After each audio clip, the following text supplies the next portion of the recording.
Good morning. Let's do this. The Kotter and Marshall Show. Hop on the stream. The Horde is there to give you a big virtual hug. Facebook. Whoa. What? We No? don't guarantee hugs. I'm virtual. It is their choice to touch you.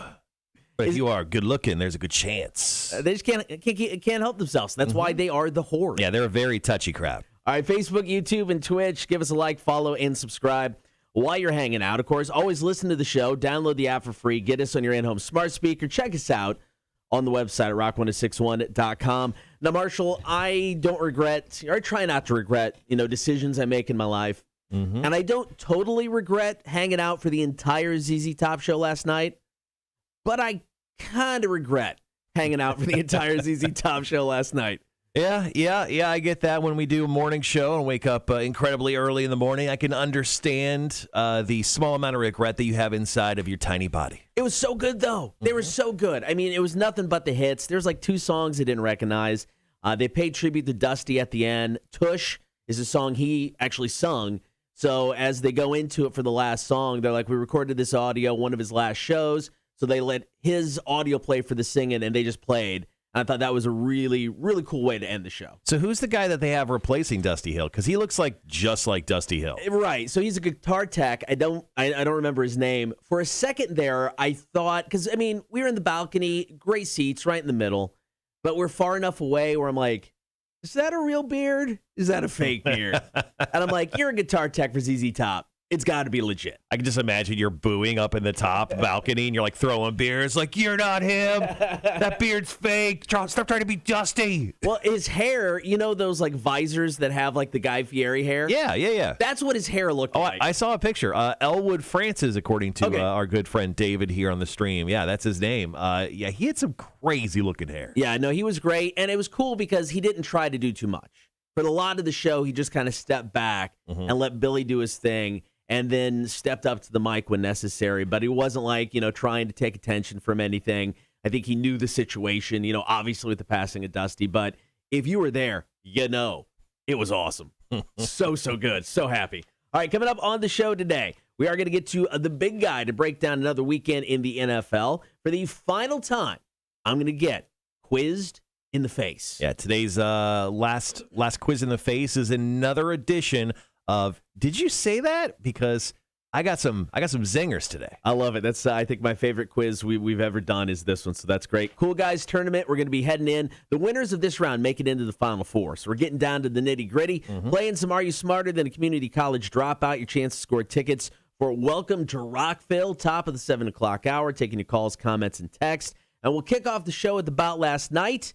Jeff Bezos made a huge donation at a fundraiser, but obviously not big enough. No. He got groaned out of the building. Also, more UFOs, and the Staples Center is getting a brand new name. We'll tell you what it is after Rise Against. This is Talking to Ourselves, Kotter and Marshall, Rock 106.1. All right, guys. Morning, Heather, Dave, Mac, Wanda. Thanks for joining us nice and early this morning. Yeah, Dave, that show was so good. The opening band, I don't remember his name. It was good. It was kind of like a country singer-songwriter kind of vibe. All right. But, dude, when ZZ Top came out, and there was a couple sitting. So we're in the first row of the balcony. So there's like the railing in front of us. There's an aisle, and then there's more seats. There was a couple. This dude, he probably younger than me, maybe upper 30s, 40s.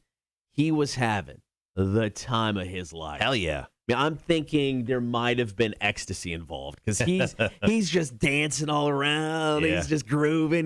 He's like, well, just really fawning over, I'm guessing, the wife or girlfriend, like, touching her. He got the biggest kick out of this show. Yeah, he was a big time drug guy. Yeah, no one's ever had that reaction at a ZZ Top show. Yeah, David, I'd never heard of the opener, but it was good, man. It was a really, really good show. And I had to get a rapid COVID test, which I've never actually got a COVID test before. The swab in the nose, that tickles. So what's weird is I went to the Civic Center 10 days ago on my birthday to go see Foreigner. No test, no nothing. I didn't have to show like a vaccine card or anything. I I walked up and I had a mask on. Yeah. And that was it. It's weird. They were like, they told you had to have a rapid test or a vaccine card on you. Yeah, and I mean, it's like I didn't buy the tickets, so I didn't, look into the procedure of what it took to get inside. So I didn't know until I got there. I would have brought my vaccine card. I wonder if it was like a band mandate. It might have been, as opposed to a city mandate for this show. Those rapid tests, though. I mean, it's like I got there, they swabbed my nose. 5 seconds later, they're like, "Yep, you're good." That's all it took. How much was the rapid test? It's free. Oh, okay. Yeah, I mean, you just either had to have the card or you just did the rapid test. You just got right in line. That's easy. Yeah, no, it was fine. And they didn't care. I mean, nobody said anything about a mask. Yeah. You just had to have the negative test or the vaccine card. Yeah. But it was so much fun, man. God, I'm glad I went. All right, we got under a minute. Story number 1 about last night, but I will say, tired this morning. Wanda, I did not fall asleep. So that was a plus. Mm-hmm. I'm not going to say I'm not going to fall asleep here during the show today, though. Yeah. I'm already 1 cup of coffee in. I wish we could go back and look at we've done 100 and almost 60 shows now. One where Kotter said he wasn't tired. I mean, you never get used to this. You never get used to it. And then this whole past 2 weeks of getting ready for the move and all that stuff has just made it so much worse because I'm just constantly busy and getting a nap's been really tough. All right, guys, we'll be right back.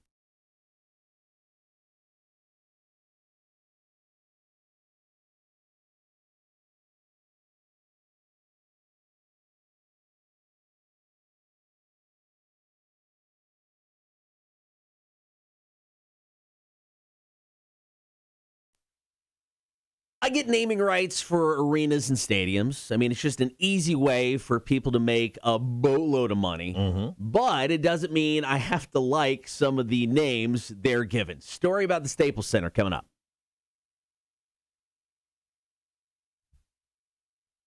Story number 1 about last night. The Staples Center in L.A., probably one of the most famous arenas in the country. I mean, it's home to the Lakers, Clippers, Kings, and Sparks. Mm-hmm. All kinds of concerts, political events. I mean, just a lot of stuff has gone down at the Staples Center over the past 20-plus years. Well, beginning the Christmas Day, it is getting a brand new name. And the whole naming rights thing, like I said, I get it. You make lots of money throwing a company's name on something. But sometimes it just gets really weird. Yeah, so instead of the Staples Center, which if you've watched any sporting event like Kotter said over the last 20 years, you're very familiar to it as the home of the Los Angeles Lakers, probably among anything else. Yeah. It is officially going to be named Crypto.com Arena. I get it. I get the .com thing. But, I mean, just crypto arena? No, that sounds creepy. Yeah, I don't know. It's not good. Yeah, I mean, they're talking about cryptocurrency. I don't know anything about it, and now it's going to be called Crypto.com Arena for the next 20. I'm going to be dead. When this thing is officially, renamed to something else, I will definitely be dead at that point. Now, what happens, and I don't think it will, but what happens if cryptocurrency goes away in, 3 years? It's going to be an awkward situation with staring at that arena. Now, once again, like Kotter said, I mean, you got the Lakers, the Clippers, the Kings, the Sparks. 76 million people have attended events at that venue over the last 22 years. So it's going to be weird to see this thing move into a new name that's not called the Staples Center. Yeah, and it's believed to be the largest venue naming rights deal in U.S. history. It's being reported that they're getting paid $700 million for a place that was already named, already built. That helps. Well, I mean, Staples. I mean, that's a company. They paid for it, so I mean, it's not anything new. I mean, hell, for $7, I'll change my name. I don't know. Really? Maybe. Dewey? I take that back. 100% take that back. I'll give you $7 right now. All right, coming up Dewey and Marshall show. For the next 5 days. Coming up next, we got story number 2 about last night. UFOs caught on a doorbell video camera. It's coming up. Kotter and Marshall, Rock 106.1. Come on, man. $7. Dewey, Marshall. All right, I'm going to start coffee now. Yeah, go get that.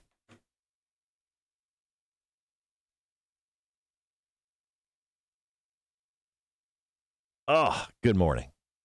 I'm not as tired as him, at least. I mean, I did go to bed probably about 20 minutes later than I usually do, but That's because I stayed up and watched the challenge last night. Really, a big-time rule breaker over here. What's going on, Rob? How's New Zealand doing today? That's right, Andrew, the Dewey and Whitey show. I love it. Oh, man.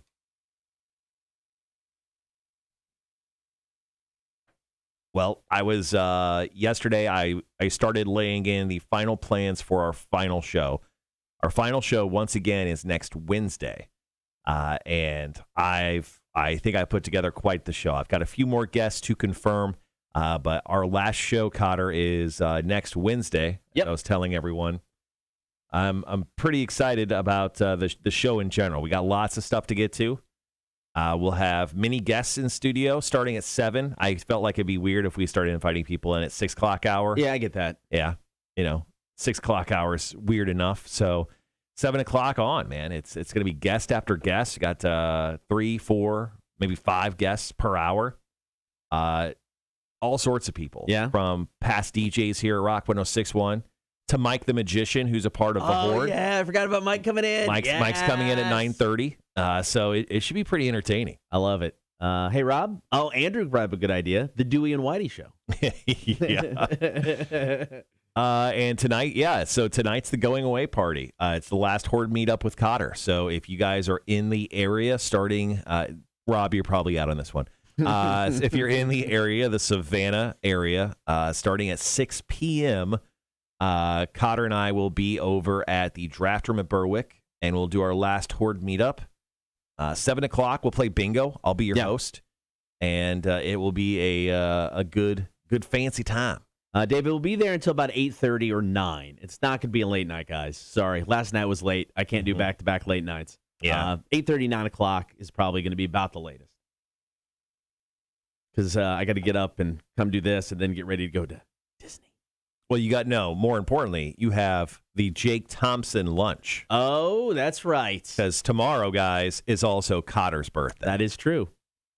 Jake Thompson takes Kotter and I out to lunch once a year. Sometimes, I think it's mostly together. Sometimes. Yeah, I think mostly, yeah. So Jake Thompson pays for our lunch. So we need some ideas on where Jake Thompson can take us. Have you thought about this at all? I have not. I just assume La Nopalera or Buffalo Wild Wings because those are like his go-to places. Jake Thompson said he would take us anywhere we want to go. Just a heads up. Yeah, I think you brought up Vic's. I said Vic's on the river, and he said he'd had to go down there a little bit early because he's going to have to do some extra work. I think a little to pay for it, but yeah. Scott says, good morning. How are my two favorite delinquents? He's tired, and I'm, I don't know, hairy mostly.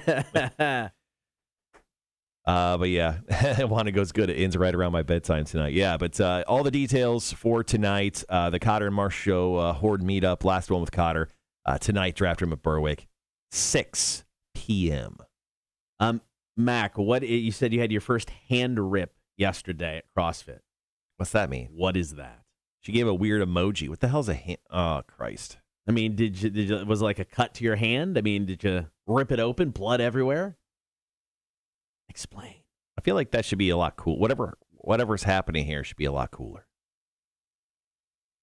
Should be like a sick exercise that she did successfully for the first time. Let's see.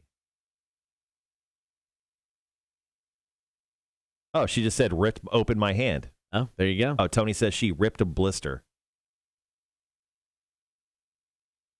But is it commonly known as a CrossFit hand rip? Got to know all the fancy lingo if you're going to do some CrossFit.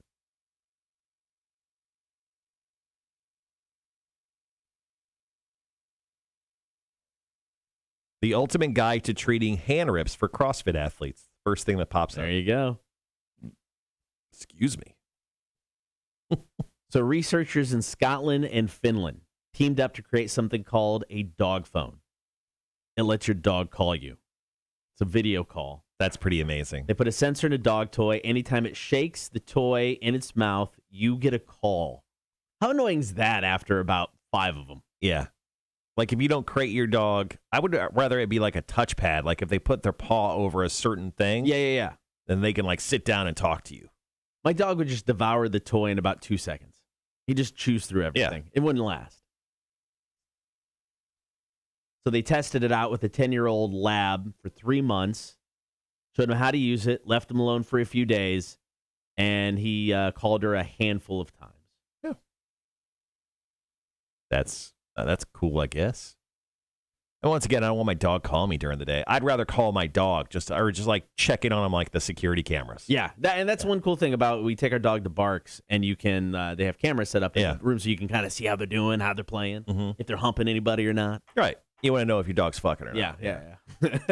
Well, they'll tell you. It's like, Blonde had an active day today. It's like, okay, cool. Yeah, a lot of humping. I'm like, hey, okay, all right. Sure, good for him. Trying to get those bitches impregnated before he leaves the fine state of Georgia. Thankfully, not going to happen.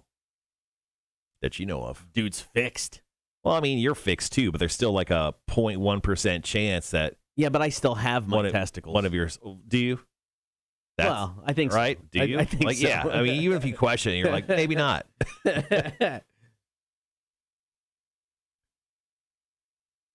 Max said, I had someone say, nice man, handle.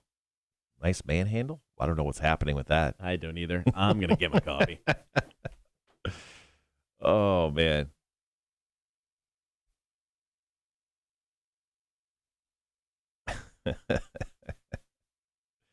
Rob, I had a question for you. Rob on Guitar, New Zealand.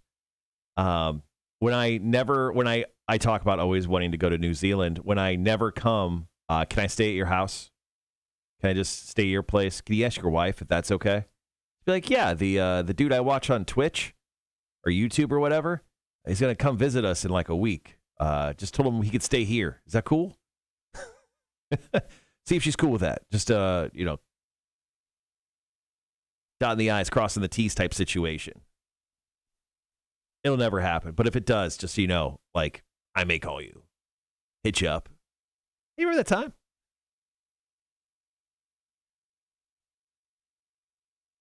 All right, today on the show, we have obviously tons to get to as it just started. We'll get into more trivia today for your chance to win Welcome to Rockville 2022 tickets.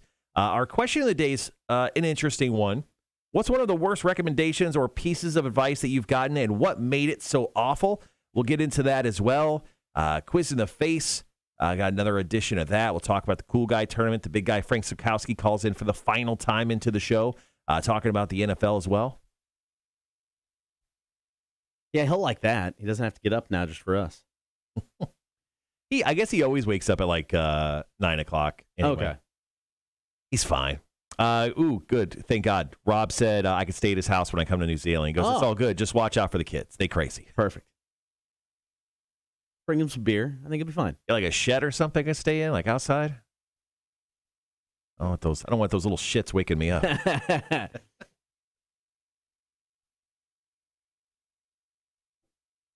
Maybe there's like a band van I could stay in. Oh, there you go. Yeah. Where's your finest band van? How much time we got? A minute.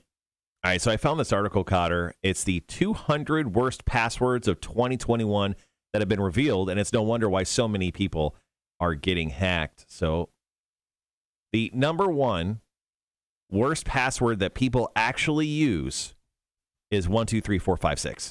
It shocks me that people use that for anything that would be, even remotely important. Mm-hmm. The second top, and this is just the short 25 most used passwords for 2021.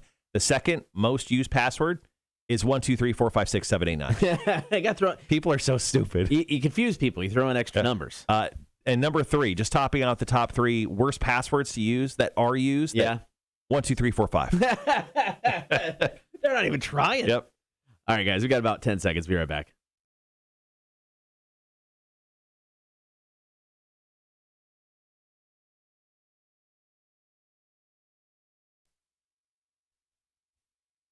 Doorbell cameras see absolutely everything, including UFOs.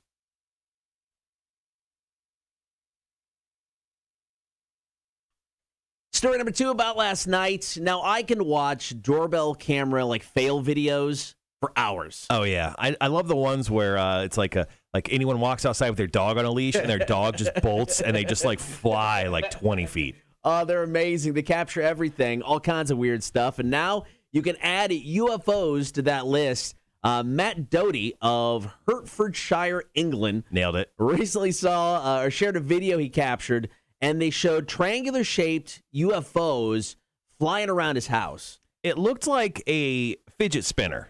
Yeah. Like if you had a fidget spinner and you just put a UFO in each one of those holes and just made it to go across the sky, that's exactly what it looked like. And it went from like right to left on his video screen. Now, he was just sitting around the house with his buddy Kevin, watching some football on TV. Not American football. This is like football, soccer football. Football. Yeah. So he got a notification that there was somebody at his door on his phone, but doorbell didn't ring. Mm-hmm. He looked at the video and was like, I really don't know if I see anything. And then he did see like the three shapes, and he's showing his buddy Kevin. He's like, what's going on outside, man? This is kind of crazy. Yeah, it's a weird video. Once again, it's like a fidget spinner because they all kind of move in that like fidget spinnery way from the right to the left on his screen. And he showed his friend Kevin, and they said it was just a bit chilling, really feeling really. Said they thought, oh my God, that's quite close to us. I wonder if it discovered something nobody knows anything about. This is just a weird situation. Now, Kotter, if you saw this going on, live on your Ring camera, would you like walk outside and try to take a closer peek, or would you be worried that the aliens would like see you and then like come zap and like abduct you and then of course anal probe you? That's what aliens do. I'd have to go outside and look. I totally have to go outside and look. I want to see it in person, not just on, because the doorbell camera is usually, it's not the best quality. Mm-hmm. It's slightly grainy, black and white, half the time. So you could be like, am I seeing what I think I'm seeing? So I need to go out and see it for myself. I think I would look out the window. Okay. I don't think I would go outside. Once again, I do not want to get abducted by aliens. So I think I would just peek out the curtains. Now, Matt reached out to his dad. His dad is an aviation buff, and he's like, look, can you see anything in this footage? And then his dad actually checked into a flight tracker online to see if there was just, anything going on in the skies legitly during this time. And he's like, no, man. What? There was no plane traffic. We should be playing the X-Files music right now. So, is it UFOs? Is it aliens? It seems like a big-time UFO type situation. Right. We're getting all these Nessie sightings, all these Bigfoot sightings, and now UFOs.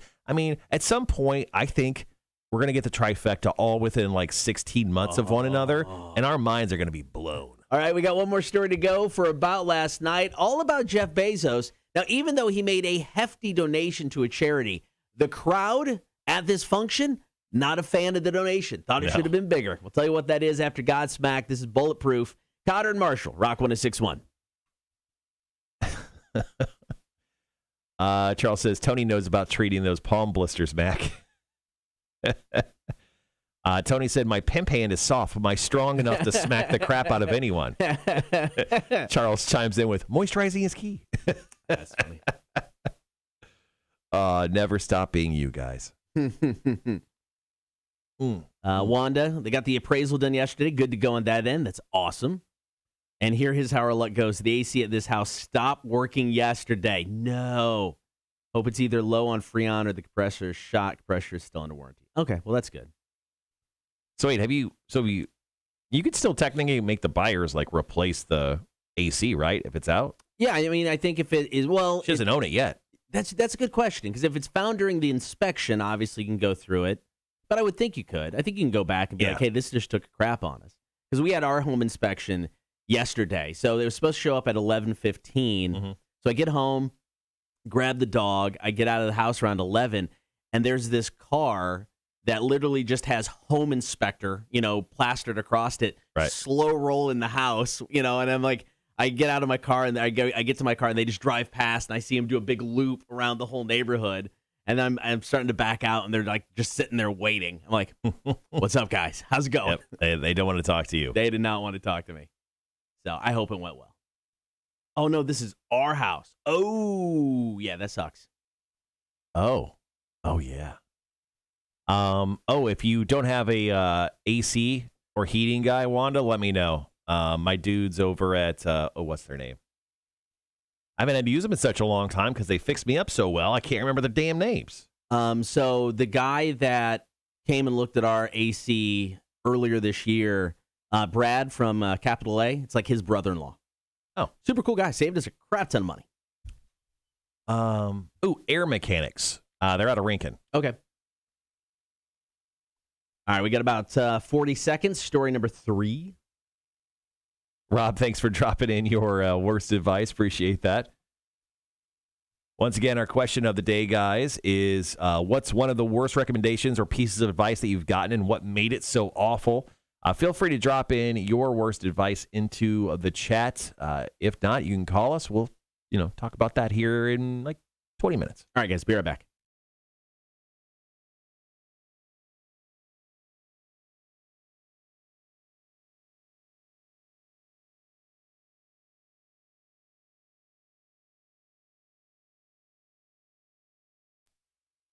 For being one of the richest men on the planet, Jeff Bezos is one cheap bastard.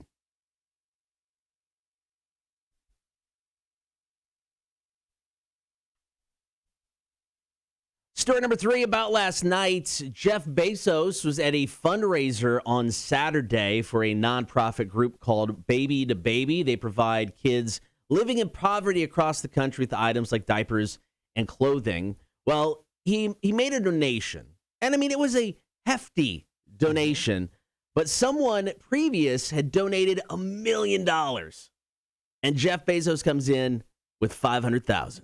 Yeah, and it almost seemed like he didn't want to donate anything at all, according to this story. Apparently, everyone was waiting for him to donate anything. And then someone finally came in with like this big time bid of like, yeah, $1 million. Then, yeah, he kind of trickled in with it's like almost him like just taking a penny, just shooting it off like to someone's direction. Not even like handing it to him. He's just like, here's a penny, I'm leaving. When he donated the $500,000, the crowd in attendance at this event groaned because they were so in shock that he was such a cheapskate. Now, you're thinking $500,000 is a lot of money. Mm-hmm. It is estimated that Bezos makes over $140,000 per minute. Yeah, I mean, that's just based on his net worth. He makes a lot of money. He made a lot of money off me just this week. I use Amazon, unfortunately, quite a bit. So, yeah, I mean, he could have donated probably a few more dollars. He is a multi-billionaire. Yeah, I mean, I think he could have stepped up. I mean, what do you think is a good donation for somebody like Jeff Bezos in this situation? I mean, this is a great cause in Los Angeles. I mean, people are attending this are big-time celebrities. I mean, Kate Hudson, Jennifer Garner, Jessica Alba, Vanessa Bryant, Kobe Bryant's former wife, all there in attendance.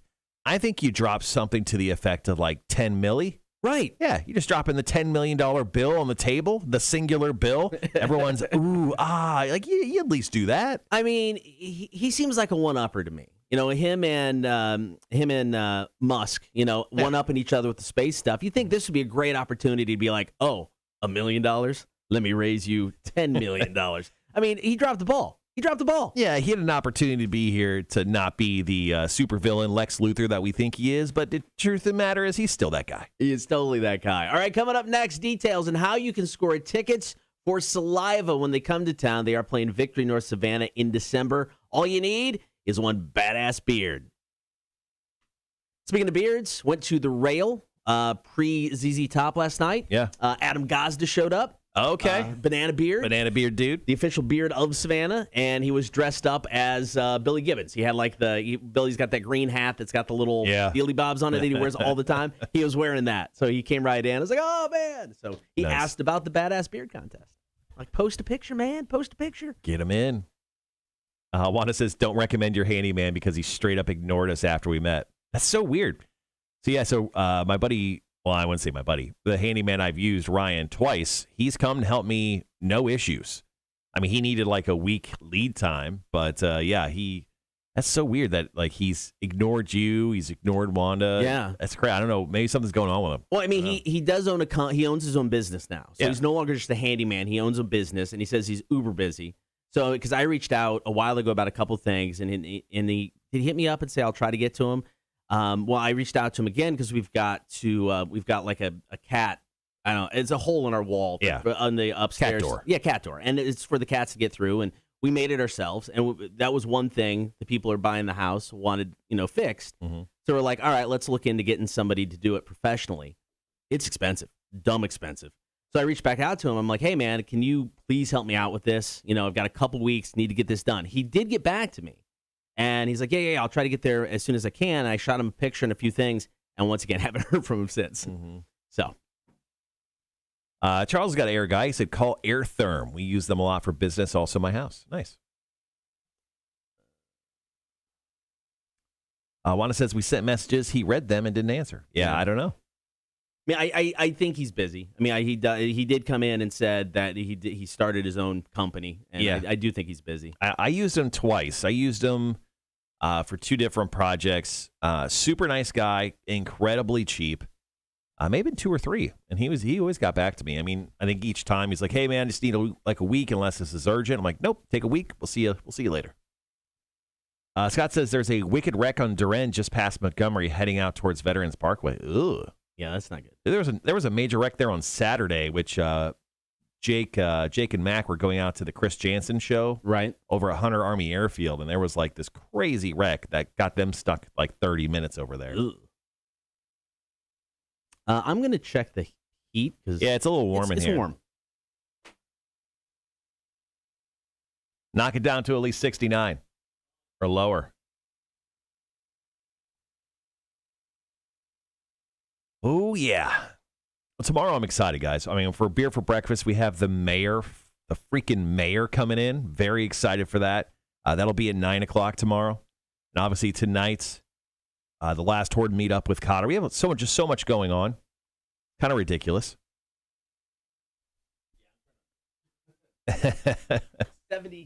76 degrees. Why is this so goddamn warm in here? I don't know.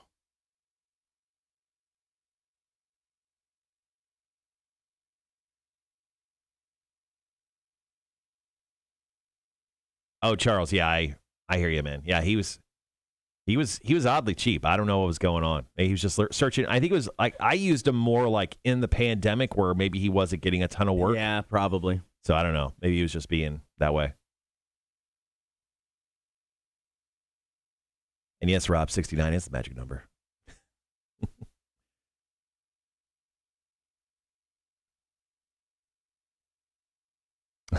Charles says, I have a long list of questions for Ban Johnson. I'm sure they're going to be great. I'm sure they're going to be questions you really want to ask head on. You know, it's so funny. I've talked to some people who are like, oh, you're going to have Van Johnson on the show? I'm like, yeah, I'm excited about it. I think, having the mayor of your city, whenever you have an opportunity to come on the show, is kind of a bigger deal. No offense to all of our beer people or anybody who's come on, but, the mayor has a little bit more sway in the city. And I've had people like, why don't you ask him this question? And I'm like, why don't you ask him that question? Yeah. This is not going to be a hard-hitting interview, guys. Yeah. Once again, and maybe some of you like us for it, maybe some of you don't. We are not political. No. I think that's good. Do we have beliefs on certain things? Yes.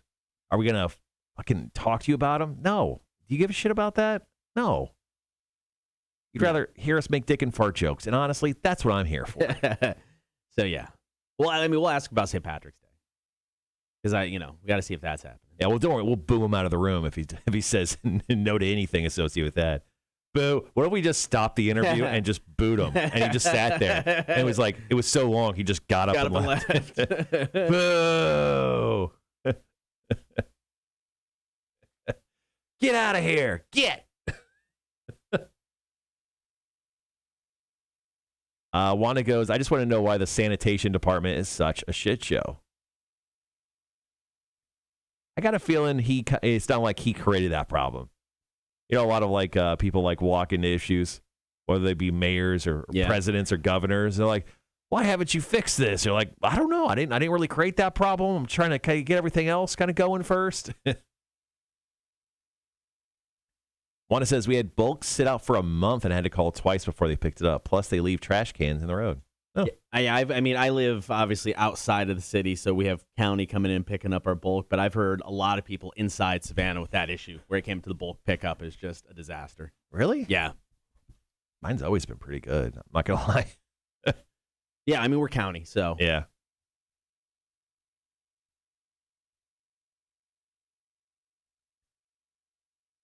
All right, guys, we've got about 6 minutes.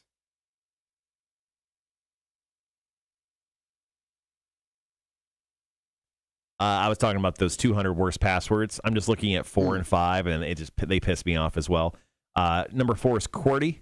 for the QWERTY keyboard. Sure. And number 5 is literally password. So do you have multiple passwords for different things? So I go with a rotation of 3 passwords that I use. Okay. And so I know that it's one of 3. So if I, for some reason, mess it up, I just always know. So Sure. yeah, I use a rotation of passwords. They're all different. Right. And I always make sure, to use one of 3 passwords at all time. Now, so when a website gives you here, use this incredibly difficult password. No. I mean, one, even writing it down is a pain in the ass because there's no way you're going to remember that. But then I've seen Tim Janier put in a password before, and there's no rhyme or reason to it. And the fact that he remembers everything that he put in is impressive. Yeah, he told me his admin password here. Okay. And he goes, I'm going to tell it to you because you'll never remember it. And I was like, okay. And it was like Q _ half a comma, umlaut. Like it had all this I was like, yep, there is no way I will ever remember this. That's impressive. But it was like 20 characters long. Yeah. You're freaking ridiculous. I'm with you. I've got about 3 that I use. Yeah, I keep 3 passwords in rotation. I do have one work one, so if you get into one of my things at work, you'll get into everything. Charles says, short of a brief stint in South Carolina, have lived in Chatham all my life. I have never lived in Savannah proper and never will. Yeah.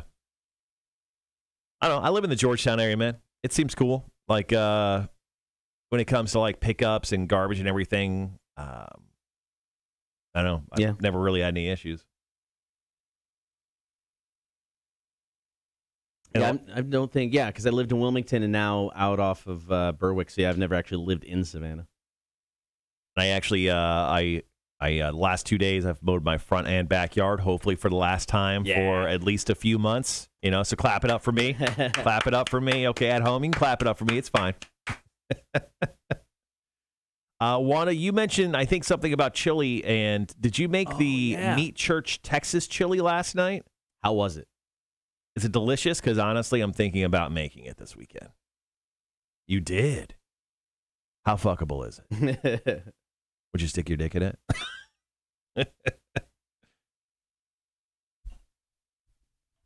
Because if you did, I'll come get a cup. Jeremy, good morning, my friend. Good morning.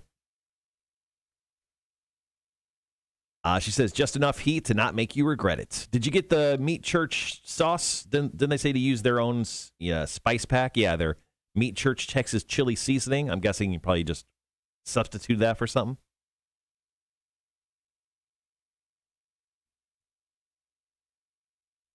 Once again, guys, we're doing the Badass Beard Contest. More details on that coming up in just a few moments when we go back on air. Also, excuse me, I'm very burpy today.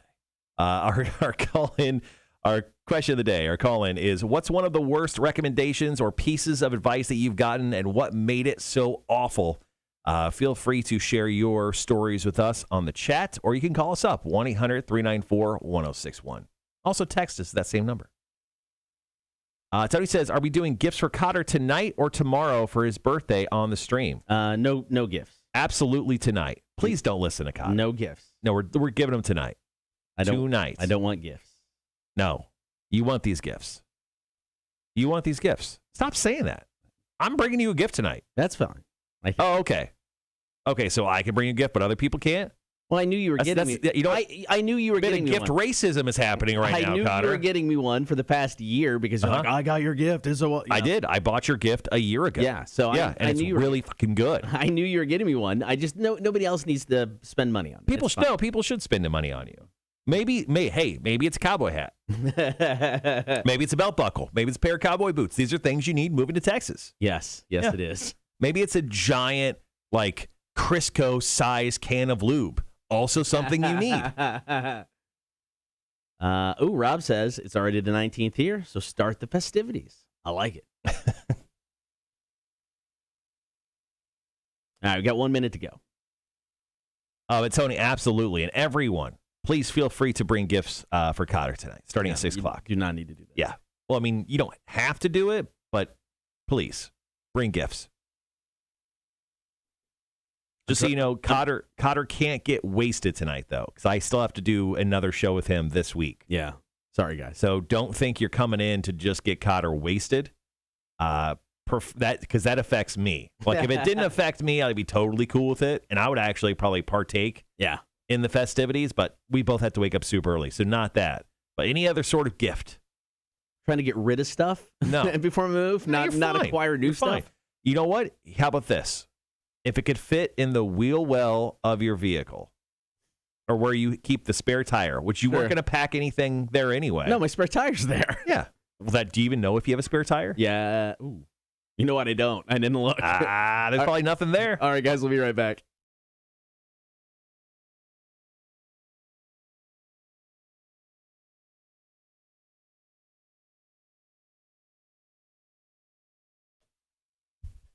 Are you the proud owner of a badass beard? Well, that could score you tickets for Saliva. They're playing Victory North Savannah in December right now. Rock 106.1 and Billy and the Badass Rock Show have the Badass Beard Contest. So here's how you participate in said Badass Beard Contest. You go to the Rock 106.1 Facebook page. We have a post pinned to the very top with a skull with a very luscious-like beard. You drop in a picture of your said beard, and then you are currently in the running. And then after that, tell all your friends to go like your picture. And the person with the most likes at the end of this little contest will run it through the end of the month, will win themselves a pair of tickets to go check out Saliva, Victory North Savannah, Thursday, December 9th. So get that picture posted to the Facebook page now. Your chance to win. Coming up after 7 o'clock, need those calls, comments, and text. 800-394-1061. What's one of the worst recommendations or pieces of advice you have ever gotten, and what made it so awful? 800-394-1061. Kotter and Marshall, Rock 106.1.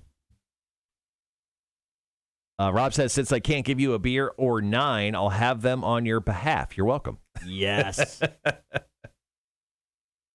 He should ship 1 can of beer from New Zealand. I don't even want to know how much that would be. He's going to his local post in New Zealand. Is this beer, sir? No, absolutely not. And he just puts one of those like, "Hi, my name is," and he puts that sticker onto the can and just writes your information on it. Drops it in, yeah. No, this is not a beer. How about this? Let's go over a list of gifts for Kotter tonight that are perfectly acceptable. I just have a feeling I'm going to end up with like a case of dildos going to Austin. That's stupid. I know. That's why I'm going to have a case of dildos or something going to Austin. How about this? How about pickles in a bag? I think Holly made a good point. We talked about how Kotter needs a pickle on his said person at all times, just in case he meets Matthew McConaughey. It's true. If you have access to pickles that are in very small packages, that could fit in a pocket, preferable gift for Kotter. Yeah, that's okay, because I will need those, because eventually, pickle's going to go bad, and I don't think I'm running into Matthew McConaughey day one. Right, so pickle in a bag, absolutely great gift. Okay. Here's another acceptable gift, a dildo. You think I was going to say that first? A dildo is a perfectly acceptable gift for tonight. So here's the problem, though. If it has a suction cup attached to it, even funnier. Here's the problem. I'm going to run into Matthew McConaughey, reach in my pocket, and I'm going to pull out a dildo instead of a pickle and be like, "You want to share a dildo?" Matthew McConaughey doesn't seem like the smartest guy. I try to take a bite out of it. Is it green? I don't know. Yeah. So like those suckers with the owl? How many licks does it take?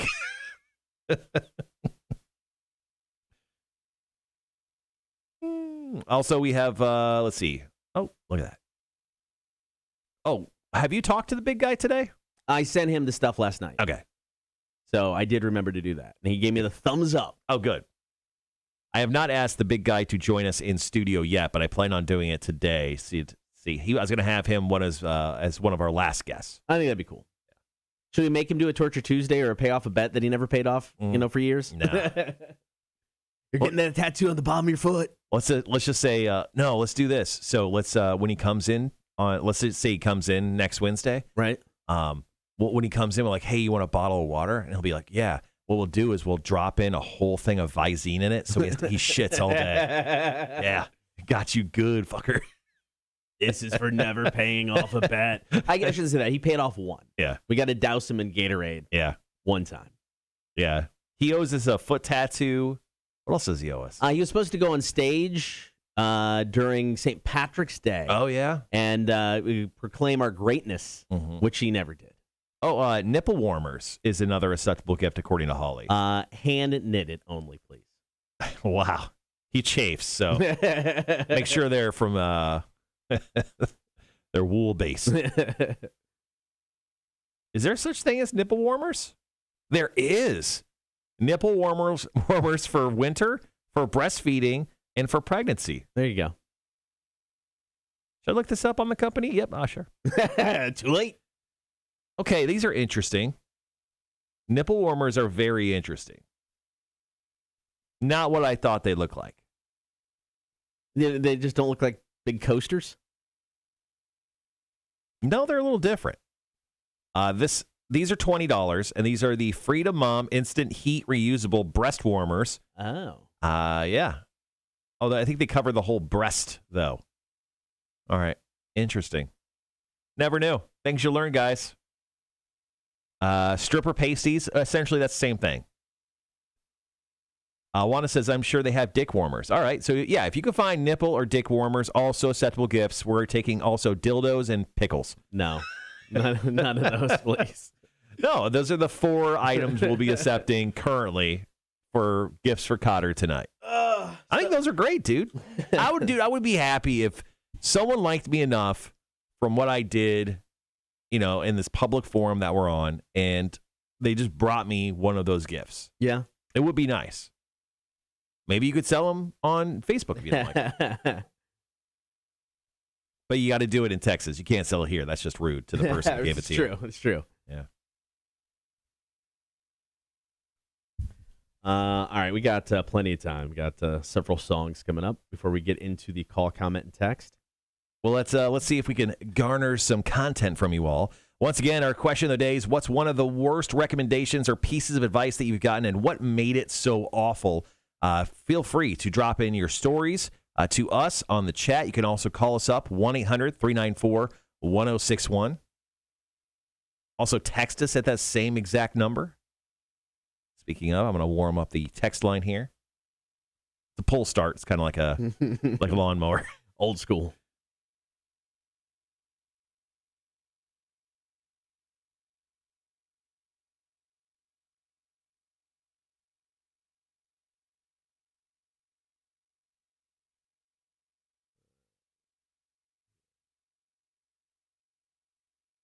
Nathan says, how about a pickle and a dick warmer? Oh, that's a double gift. All right, Nathan. We know you make the big bucks now. Jesus Christ. We get it. You're rich. Jesus. All right. So I don't have the story. Here's just the headline. Rust, the movie with Alec Baldwin. Oh, yeah. Rust script supervisor sues Alec Baldwin, alleging the film's screenplay never said he should have fired a gun. What? That seems like a really stupid lawsuit. I mean, movies... Is that real? Yeah. Movies and scripts change constantly. Mm-hmm. They change on the set. Just because the script doesn't say it doesn't mean that's how it's going to end up in the final product. So I actually got...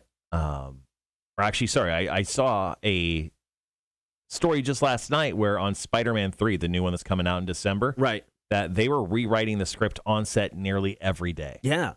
I mean, now... Should he be sued? Yes. I think there's probably there's looks to be obvious signs of negligence in this whole production. And as a producer, it's him. He's the guy in charge. This does not seem like the lawsuit. It seems like an odd one. I don't know. Mm-hmm. Do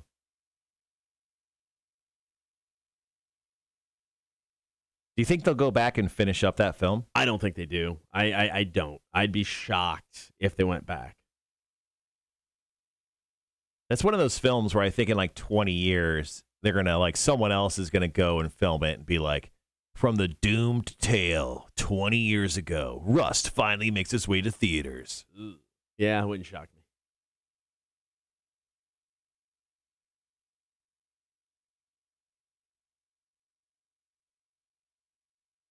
All right, guys, once again, our question of the day is, what's one of the worst recommendations or pieces of advice that you've gotten, and what made it so awful? Please share your stories with us. I'm actually going online to our pages right now. grabbing our stuff.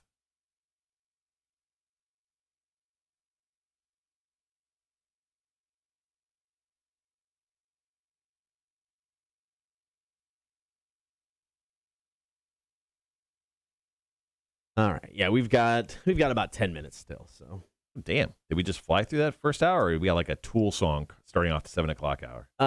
no. I mean, we were kind of spot on time in the first hour without having to drop anything. So Cool.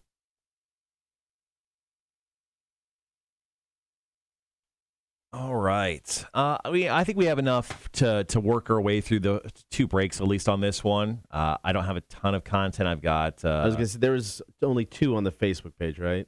We have a couple there, and then I actually put it up on my page, and I actually got like 5. Okay, good. So we do have a little bit of a base there. Okay. Cool. Don't forget, top of the 8 o'clock hour, we'll also get to the Cool Guys tournament. We're into round number 3 today. Damn. Heating up. Disappointed.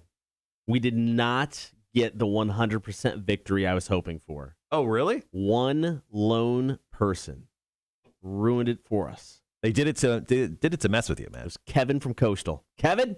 What are you doing, man? All I wanted was 100%. You took it away from me. Son of a bitch.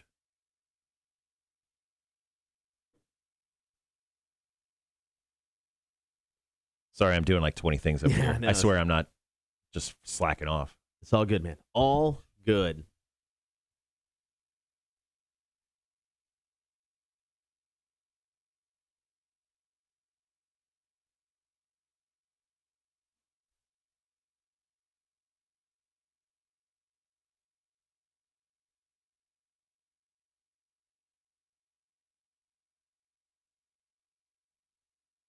So remember that Gorilla Glue girl? The girl who put Gorilla Glue in her hair because she thought it was like hairspray or whatever. And then she had to have it like medically taken off. Right. Because nothing would work because it's Gorilla Glue. She's apparently recorded a song about her ordeal about this whole Gorilla Glue thing. And wow. So Gorilla Glue girl is sticking it to us with more chatter about her hair fiasco. Only now she's doing it with a beat, and she's recorded it notably without an assist from Nicki Minaj. Now, Tessica Brown is releasing her very own track, remixing snippets from her original viral TikTok video with additional lyrics. She raps, it's called My Hair, and we're told it's due out this coming Friday. This is the downside of social media. Whatever. Go get yours. It's fine. Now, Nicki Minaj obviously shouted out the Gorilla Glue girl in her recent song Fractions, but Nicki Minaj will not be making a guest appearance on this new song from the Gorilla Glue girl. Yikes. Could you imagine being so effing stupid that you're so stupid on an epic level that everyone points out how stupid you are? You get offered free medical services because of how stupid you are. And then now you get a profit by doing a rap song about, wait for it, how stupid you were. Are you really that stupid then? I don't know. And it also makes me think, like, maybe we're not stupid enough. Maybe when you leave, I really need to take this bitch and just... Need to up it. I need to careen it off the cliff of stupid. Maybe it'll finally get the attention it deserves. Wanda says you should banish Kevin for fucking up the 100%. Kevin's never come in, so that's fine. Yeah. That may change. Oh, that's good.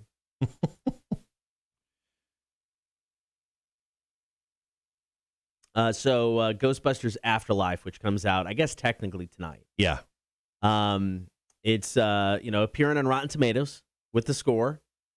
The female reboot of Ghostbusters has a better Rotten Tomatoes score than Ghostbusters Afterlife. What? The 2016 Ghostbusters, which was the all-female cast, 74%. Right. Afterlife, 69? 66. Wow. I'm shocked. Is it not good, or are people just review bombing it? All the reviews of Afterlife, good and bad, seem to agree on one thing. It's as much an exercise in nostalgia as it is its own film.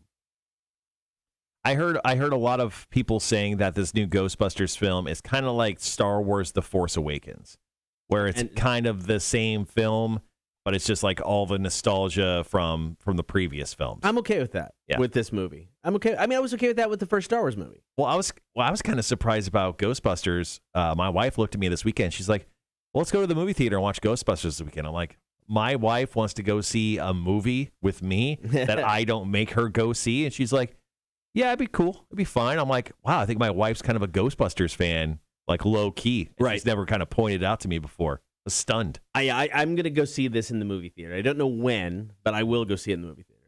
Rob says the girl Ghostbusters was terrible. Nothing can be worse than that.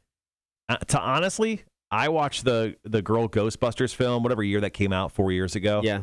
I watched it kind of drunk on Thanksgiving night, after you're like completely loaded with food. And I was like drinking like straight, like I drink the greatest whiskey on Thanksgiving. I buy a fancy bottle.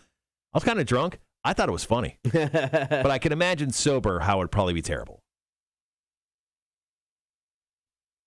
Nathan said, review I read says it's too ham-fisted with nostalgia, but to me that sounds awesome. But yeah, I'm fine with that. With this movie, it can be pure nostalgia, and I'm cool. I wish they would give me another one. Like announce a sequel, and that'll make me feel good, because then it'll move on from the nostalgia. Sure. Philip says, I never listened to the critic score. Yeah. No, and that's true. I mean, I think Rotten Tomatoes can be unreliable. How's that? To say the least. All right, guys. Once again, our question of the day is, what's one of the worst recommendations or pieces of advice that you've gotten, and what made it so awful? If you got some good stuff for us, feel free to drop it into the chat. Wink, wink, nudge, nudge. We got about 5 minutes. You got 5 minutes. Drop some fucking shit. How do you want to do this? Let's see. I don't have any notes for anything of mine specifically. So if you got one that you want to start off with, let's start off with you.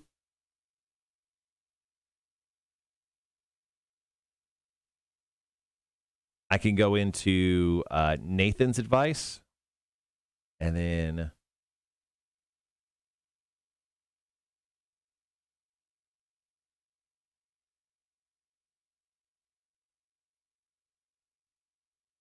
I can do Jeremy's as well.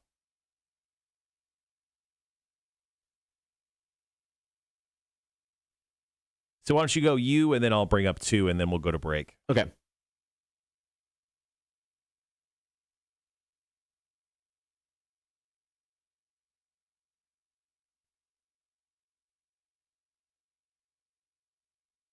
The hell?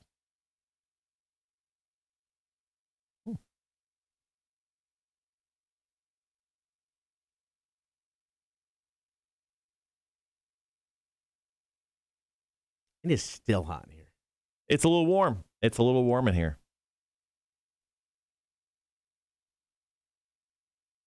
And my computer's having a conniption fit. Cool. All right. Perfect timing. Of course. All right, guys. Got about 4 minutes.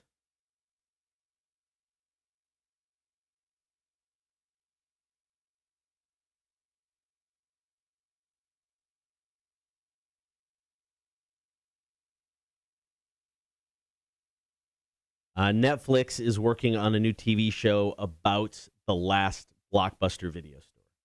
Yeah, I saw that. It's going to star the dude from WandaVision in it. Yeah, Randall Park. Yeah. Played the FBI agent in WandaVision and Ant-Man.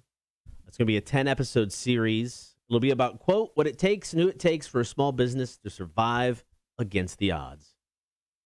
It's going to take place at the actual... so the show is set in the actual last Blockbuster in Oregon. It's not clear if it's actually going to be filmed there or if it's going to be filmed in the studio. They got the documentary. Is it Amazon Prime about it? It's fun. I think so. It's fun. It's a fun documentary about it. Just kind of telling the story of it. So it's pretty good. So, speaking of movies and stuff, so yesterday I was here at the studio and I was sitting right here and I was doing some stuff. It was after you left. There's this guy who was walking through the little courtyard area of our building, and he slowed down and looked at me, and I was like, "What's up, pal? Hey, buddy." And he just kind of walked by, and I was like, "That guy was weird."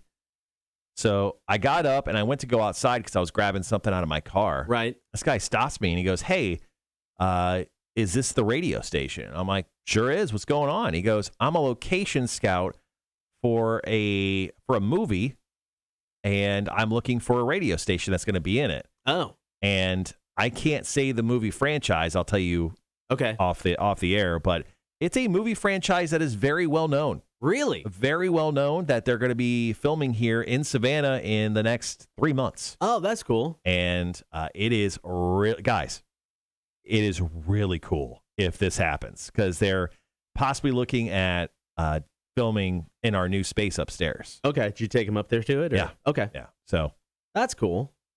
Yeah. All right, guys, just under 2 minutes. Call, comment, and text. Hold on. Let me kill the mic. Dude. I know, right? That is awesome. I know, right? So I'm not moving. I'm staying here. Oh, wait, that's what it took? Yeah, so we had a location scout for a big-time movie, and if you just saw Kotter's reaction. That's pretty awesome. It's pretty freaking cool, man. But they're possibly looking at, once again, filming in our new space, and they love it for the fact that it's still getting built so they can do some stuff. Phil, thank you so much for chiming in there on the worst advice topic. Kotter, once again, we'll go you, I'll go Nathan's, and then Jeremy's. Okay. We'll see. Nathan's was on the stream, and then Jeremy's was on my personal one that I put up last night. Okay. There we go. All right, guys, you got 30 seconds diving into our question of the day.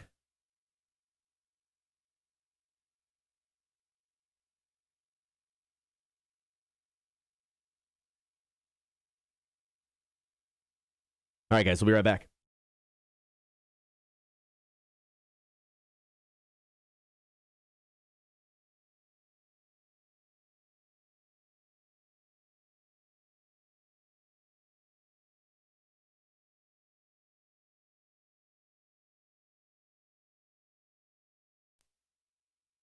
What's one of the worst recommendations or piece of advice you've ever gotten, and what made it so awful? Call, comment, and text now. Good morning. Thank you for hanging out. Hop on the stream this morning. If you're not already there, watch the show. Facebook, YouTube, and Twitch. Give us that like, follow, and subscribe while you're there. Today, you can call, comment, and text 800-394-1061. What's one of the worst recommendations or pieces of advice you've ever gotten, and what made it so awful? For me, I think, and I'm not the only guy, I think we're seeing more of it now, when you're younger, and it's just like, man up. You can't have a bad day. You can't, be depressed about certain things. And it's like, it wasn't until later in life, we've talked about it on the air before, former boss here really got in my head. Mm-hmm. And, because of the whole just man up sort of thing, I had no idea how to deal with it. And it was the first time that it really got to me on a personal level. It affected me outside of work. It affected me personally. It affected me in weird ways when it came to just being confident about myself. So it's like, I hate that piece of advice. I just do not like it. I mean, man up. No, sometimes you just are dealing with crap and you need to deal with it instead of just like, pushing it down into the depths of your being. Yeah, I mean, there's different ways to deal with it. Kotter and I, we just generally seem to drink away our feelings. Which, I mean, if that's calling it manning up, and so we've manned up quite a bit in our lives. Yeah, no, and I just think, a lot of guys are told to do that, and then later in life, I mean, I don't think I'm suffering from depression, but I think some are. And, you've been really happy ever since you said you were leaving, so. Well, yeah, that's true. I ain't gonna lie.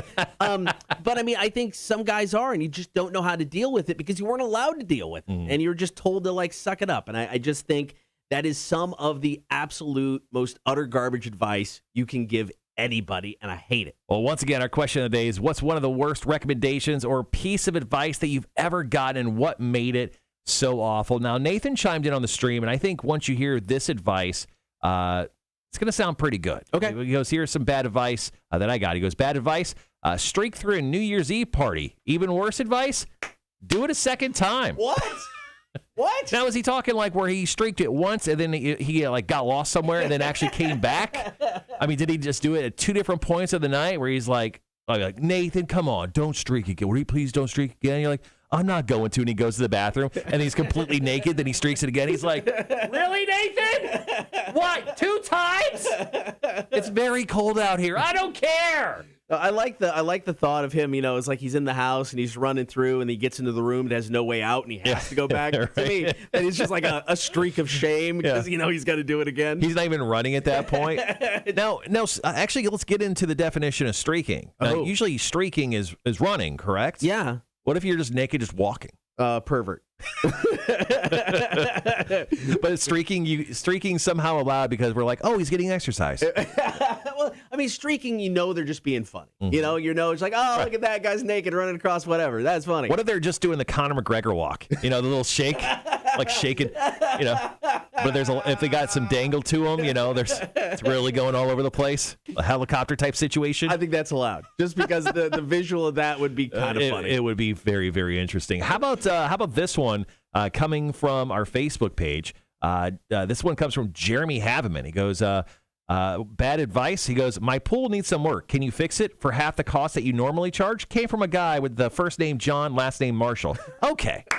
To clear this one up, Jeremy Haveman, who's my pool guy, my personal pool guy. I love him, and you should reach out to him if you have any pool issues because he fixes it for cheap. I never asked for, like the cheapest rate. I just said, don't murder me when it comes to your extremely high costs. Right. And you know what? Jeremy brought it down for me. He goes, you work in radio. I understand how much you get paid. He doesn't understand that I do get paid $1,500 per show. He's going to up your rates. He's really going to uprate it. Yeah. But, I didn't ask for the lowest amount. I just said, don't, charge me the most amount. Okay? All right. Come on, pal. Really calling me out here. All right. What's some of the worst recommendations or pieces of advice you've ever gotten? What made it so awful? Hit us up, 800-394-1061. We got more of your stories after Aaron Jones. This is Supercharged, Rock 1061. MK Ultra. Enjoy that free plug. Rhett, good morning. How's the day after your birthday treating you? Oh, yeah, man. How was the birthday? Kotter, your birthday's on a Friday this year. I mean, at least your birthday's on a cool day. Yeah. Mine was on a Monday. I'm going to spend most of it driving to Orlando. Are you going to drive? Is your wife going to drive? No, I think she's going to drive. You got it. I'm going to sleep. Yeah. Yeah, it'll be fun. Yeah. So, Rob, bad advice. Dude, absinthe bongs will get you wasted way faster than beer bongs. Oh, my God. That sounds. I actually kind of love that one. I'm impressed to remember it.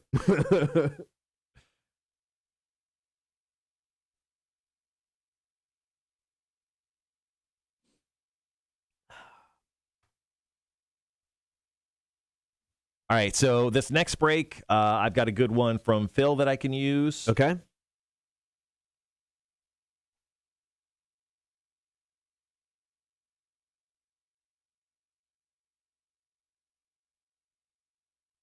Rob's got a great one, so I could bring up Rob and Phil here.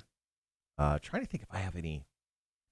Red says his kiddos made me a Fruity Pebbles cake and got me a Braves championship T-shirt. Oh, nice, all man. right. So they accept you still as your father, as their father.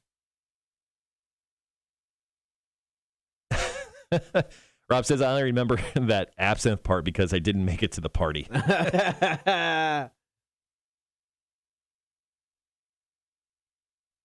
Morning, Sean. Thanks for joining in. It's still very warm in here. It's getting better-ish. I don't know. So I buy some fancy, earplugs because I'm going to Austin. My ears are ringing. Going to be going to a bunch of shows. Tinnitus. Completely forgot them last night. Oh, so no. I'm at the rail. I grab a napkin on the way out. Napkins in the ears. So I think at this point, whatever fancy earplugs you bought, go ahead and buy yourself like 3 pairs of them. Yeah. Always keep one in the car, always keep one at work, and always keep one at home. And you may somehow have a pair on you. They came with like 3 different styles. So it's like 2, like 1 pair of foam ones, which they don't stay in my ears. And then like 2 other fancier ones. So I do have 2 pairs. So that's nice. All right, guys, 20 seconds. Be right back.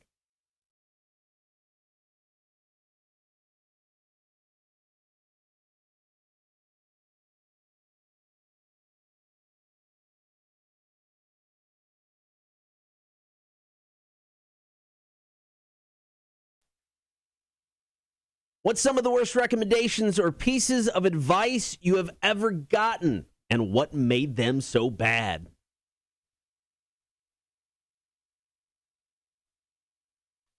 We are taking those calls, comments, and texts today. The number is 800-394-1061. All about bad pieces of advice or recommendations, and then just what made them so awful. All right, so Phil chimed in on the stream today, Kotter, and he said, worst advice, go to college. Going into debt to have people give you work, and the fact that you may not even do well and have to retake classes is a total scam. I think only very specific jobs should need college. Lots of things can be learned on the job, in my opinion. I 100% would agree with this, especially having two kids that are of college age. My oldest was going for fashion.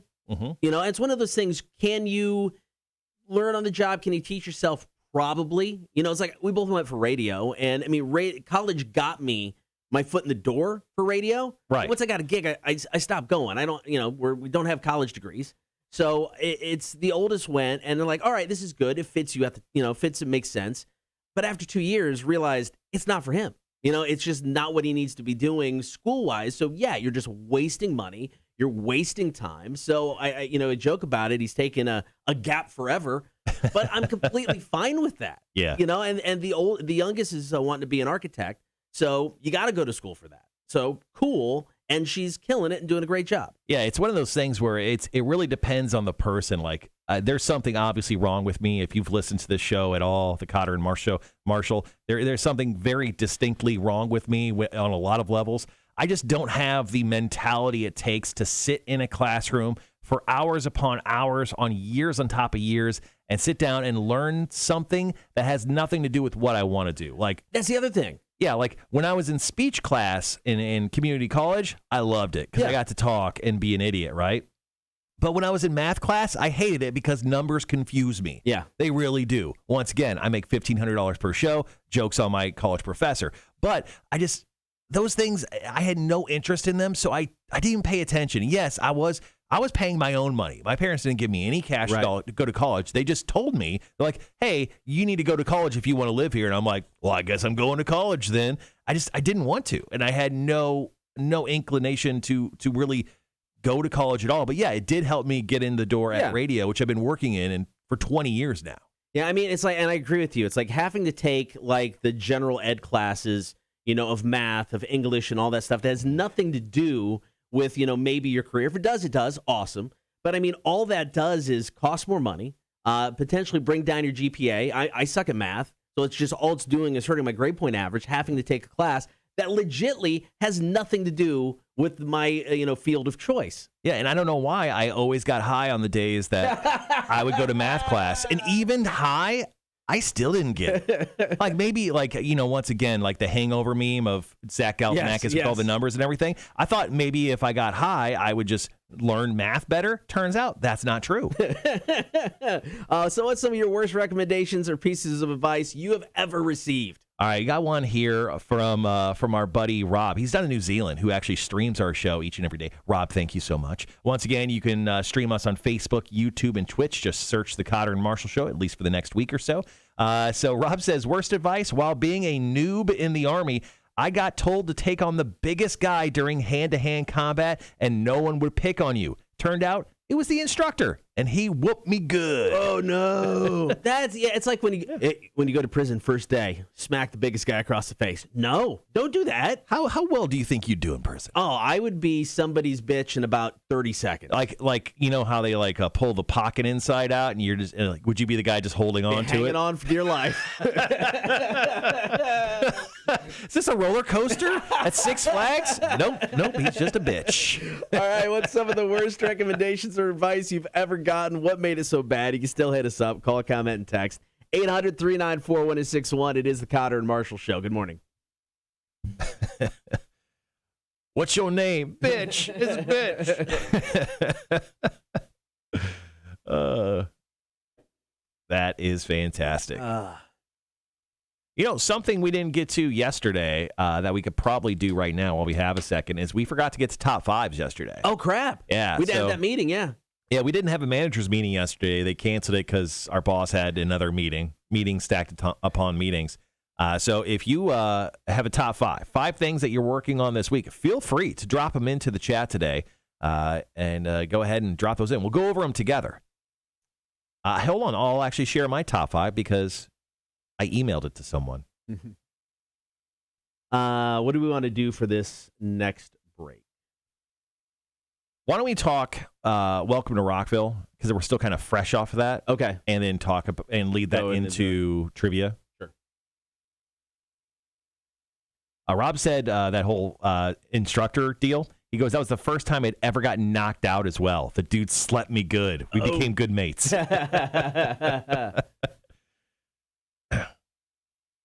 Yeah, you can that could go really bad because or really good, like in your case, really good. You guys became buddies afterwards. Mm-hmm. It could have just pissed him off, and he could have had a chip on his shoulder for you the entire time. So thankfully, that went in the right direction. Also, we got some more advice. We could probably. How about we do like one or two, and then we'll dive into Welcome to Rockville, then into. Okay. Yeah, because we have one on the text line. Why don't you grab the one on the text line because it's a multi-tiered one. Yeah. And I do have a couple I could use here. Okay.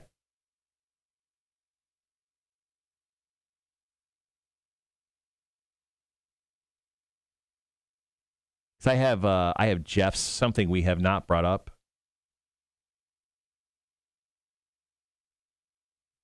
I don't get what that second one means. I'll just do the first and third.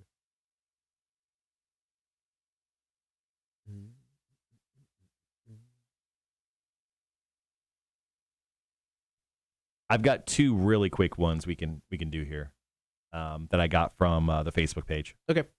Morning, Andrew. How's it going, man?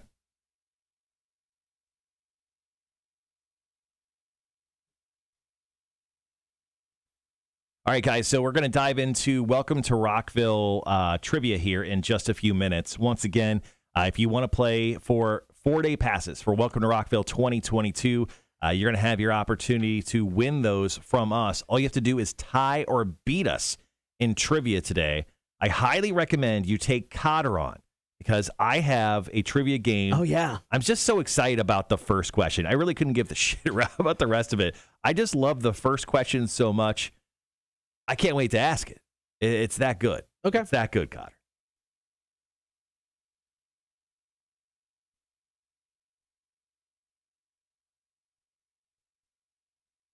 So after the show today, I think both of us are probably going to, my guess is we're both going to leave pretty early as soon as the show is over with. And then we've got a work thing, and then we go straight into the Horde meetup tonight, which once again, Horde meetup, 6 p.m., draft room at Berwick, the last one with Kotter. Yes. Come on out. Yeah, I got a couple things I want to get finished up before the weekend. So I've got a few things I got to get taken care of before I leave. Then it's all about going home and napping. Yeah, my goal is to be out today at least by 11. Okay. 11 o'clock, I want to be on the road, grab a snack somewhere.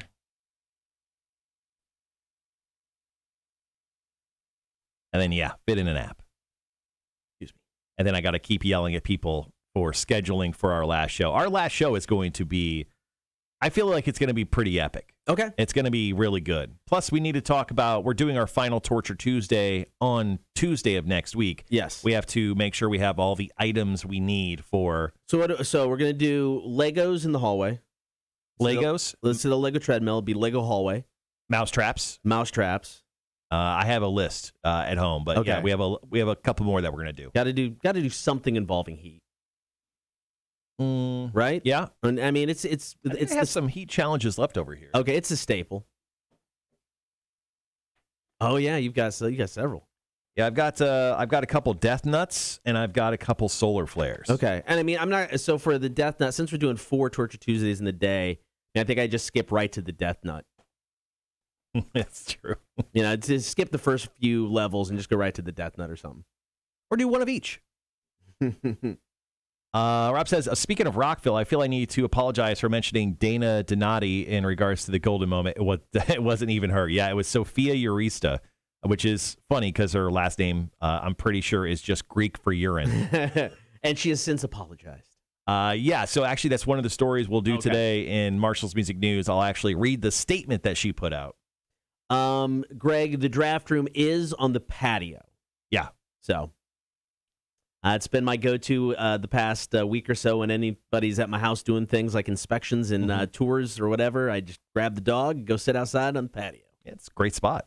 Yeah, once again, guys, feel free to drop in your top 5. Sean, thank you for doing that. We'll get to that here in just a moment. Andrew, you noticed what's up with the Kotter and Marshall show logo? Oh, I didn't even. That looks weird. Oh. What's happening there? I don't quite get it. Well, much like the show, it's falling apart. Hold on a second. Is that happening on everything? Hold on, let me pop up the trivia. Yep, still there. What if I just went to like your camera? God damn it, it's still there. Go to my camera. Still there. What the hell's going on with the logo? It's like The Walking Dead. Each season it deteriorates a little more. That's weird. All right, how much time we got before? Got 2 minutes? 5 minutes. Oh, shoot, 5 minutes? All right. So they put out the new poster for the new Matrix movie, Resurrections. Oh, okay. Yesterday.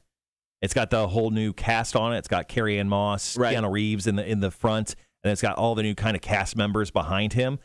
So usually when they put out a movie poster, they'll put out a new trailer within a week. Yeah. So I can imagine probably on Monday, we're going to be getting a new Matrix Resurrections trailer. I think I may be more excited than Spider-Man for this film. Those two films are the two films I have to see before the end of the year. Spider-Man comes out on the 17th, and I think Matrix comes out on Christmas. It comes out like the next week. Yeah, I think you're right. I will see the Matrix. I'm not as big of a fan of the series, so I'll watch it, but I'm not as geeked about it. Spider-Man and Ghostbusters are the two for me. Yeah. And apparently I get to go see Ghostbusters this weekend. So once again, my wife. Not a big like going to the movie theater thing. It's usually something I recommend. Right. Not like she doesn't like going. It's just, I don't know. Yeah. She's not a huge movie person. I'll probably go see it when I get to Austin. So my daughter's actually going to my aunt's in Austin to spend Thanksgiving. So she's going to be there through Sunday. So I may take her to the I'm going to drop her off at the airport on Sunday. Mm-hmm. And I may just come back and go watch Ghostbusters before I head back to my aunt's house. So I've got 2 here. You're just doing that one. So yeah, I'll just do the one. Yep. You'll go in the middle there. That's what Sophia Urista said to that guy. She goes, you'll just go in the middle here.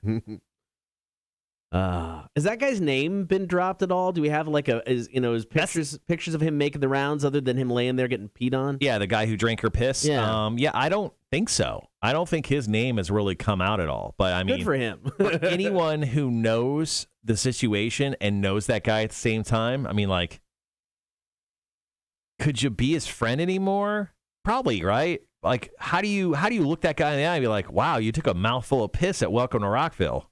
Something tells me if he was begging for this, he's hanging out maybe with like-minded people.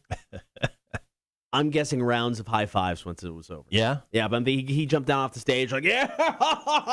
He got the golden shower, which was weird because, like, at the end of the video, if you watch the video after she pees on him, he, like, cups the urine on the stage and he throws it into the crowd. And, like, he got 2, and then she, like, walked over. She was very upset at him after she peed in his mouth.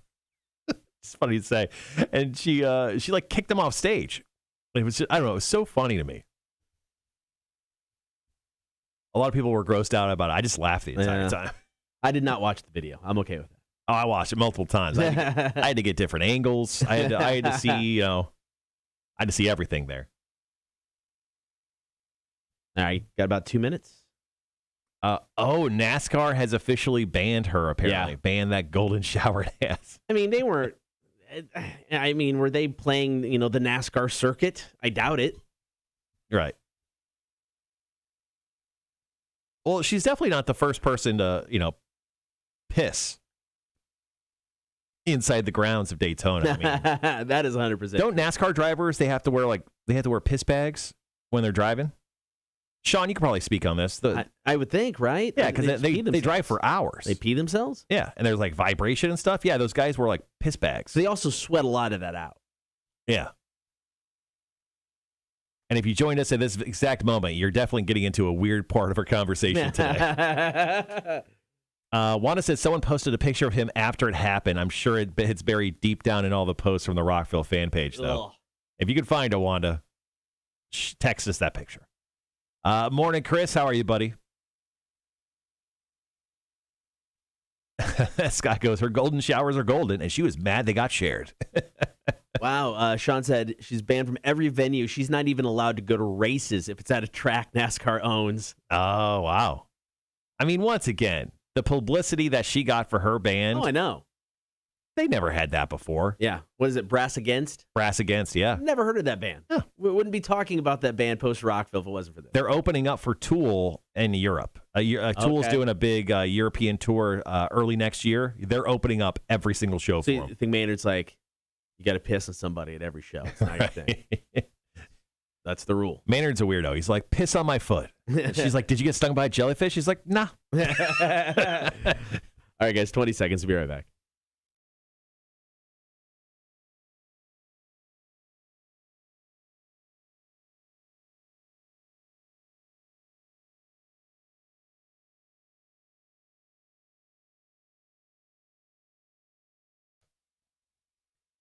What's one of the worst recommendations or pieces of advice you have ever received, and what made it so bad?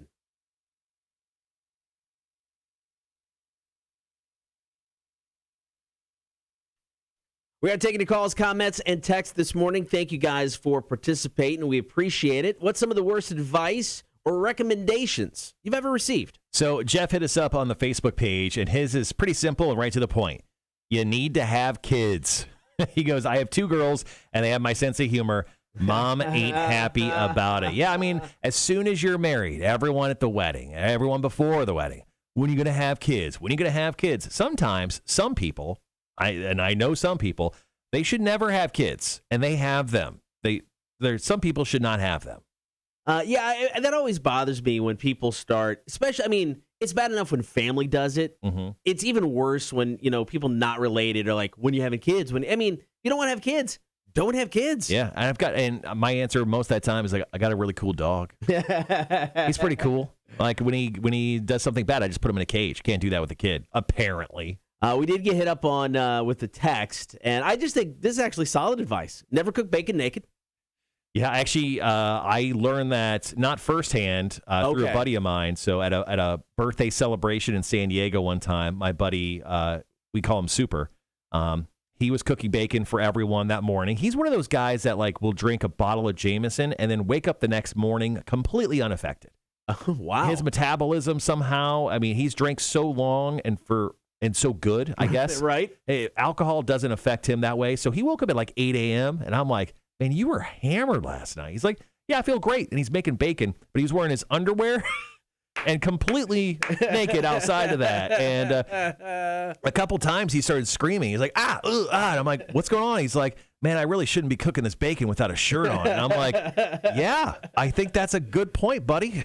Once again, call, comment, and text segment. What's some of the worst advice or recommendations you've ever gotten? All right, got one more here. This is from Victoria, once again, from the Facebook page. She goes, my mom told me a perm was a good idea when I was 10. Thought it was cute.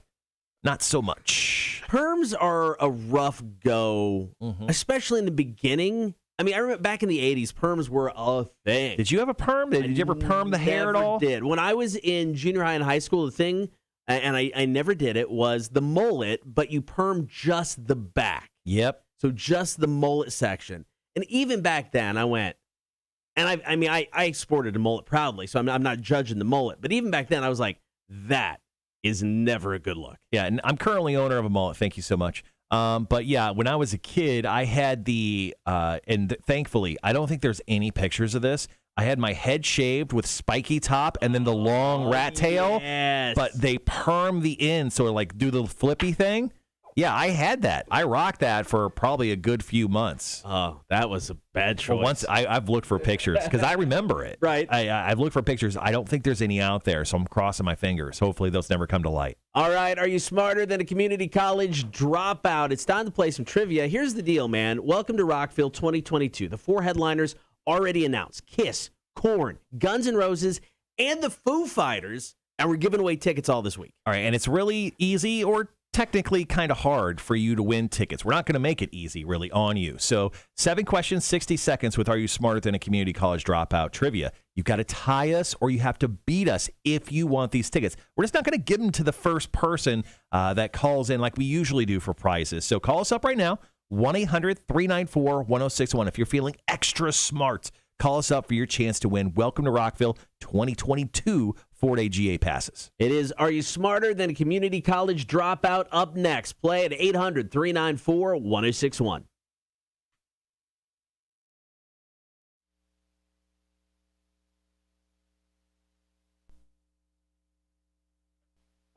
Rock 1061, who's this? Lonnie. Oh, Lonnie? Hey, man. Hey, how's it going, sir? Who do you want to take on in trivia today, myself or Marshall? I got to try to beat you before you go, so I'm going to say you. All right, man. Good luck. I love this idea, Lonnie. Congratulations for choosing the man, the myth, the legend that is Kotter. 7 questions, 60 seconds. You know how this game rolls. We'll go ahead, and if for some reason you don't know an answer, say pass. Other than that, your time will begin after I ask the first question. Are you ready? Let's do this. All right. Question number 1 is multiple choice. Who said, when I do good, I feel good. When I do bad, I feel bad. That's my religion. Is it Abraham Lincoln, Larry Bird, or Matthew McConaughey? Matthew McConaughey. Incorrect. Question number 2. How old was David Bowie at the time of his death in 2016? Ooh. 58. Incorrect. Question number 3. How many zeros are there in a trillion? 9. Incorrect. Question number 4. Which former member of Genesis had a hit with One More Night?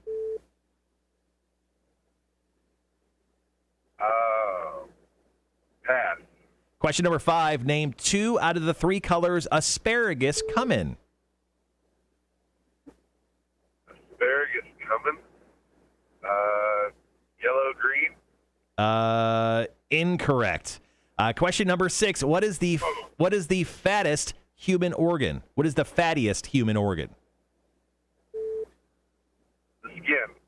Incorrect. And question number 7, multiple choice. What is 11 squared? Is it 101, 111, or 121? 121. That is correct. And sadly, Lonnie, that is the end of your time today. 1 out of 7. Kotter?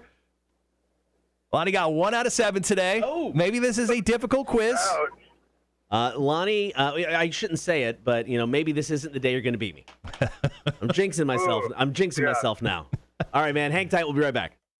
All right. 7 questions, 60 seconds. We're playing Are You Smarter Than a Community College Dropout trivia. This first question I love. Okay. Are you ready, Kotter? I'm ready. Let's do it. Question number 1 is multiple choice. Who said, when I do good, I feel good. When I do bad, I feel bad. That's my religion. Was it Abraham Lincoln, Larry Bird, or Matthew McConaughey? Oh, man. I want to say Matthew McConaughey. I'm going to say Abe Lincoln. That is correct. Question number 2. How old was David Bowie at the time of his death in 2016? 67? Incorrect. Question number 3. How many zeros are there in a trillion? Ooh. 12. That is correct. Question number 4. Which former member of Genesis had a hit with One More Night? Phil Collins. That is correct. Question number 5. Name 2 out of the 3 colors asparagus come in. Green. I want to say white. That is correct. Question number 6. What is the fattiest human organ? The liver. Incorrect. Question number 7, multiple choice. What is 11 squared? 101, 111, or 121? Say A. Incorrect. Your time is up, Kotter. You got 1, 2, 3, 4 correct today. Lonnie. You got 4 more days, man. 4 more days to call in to try to beat me. All right. Not today, but it'll happen. All right, man. Thank you so much, man. Bye-bye. Yeah.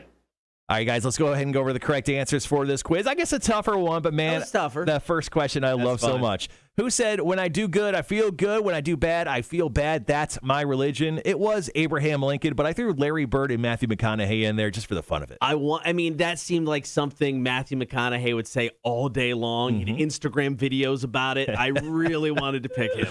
Question number 2, how old was David Bowie at the time of his death in 2016? 69. I wanted. You idiot. You idiot. I know. How many zeros are there in a trillion? That's 12. What former member of Genesis had a hit with One More Night? That's Phil Collins.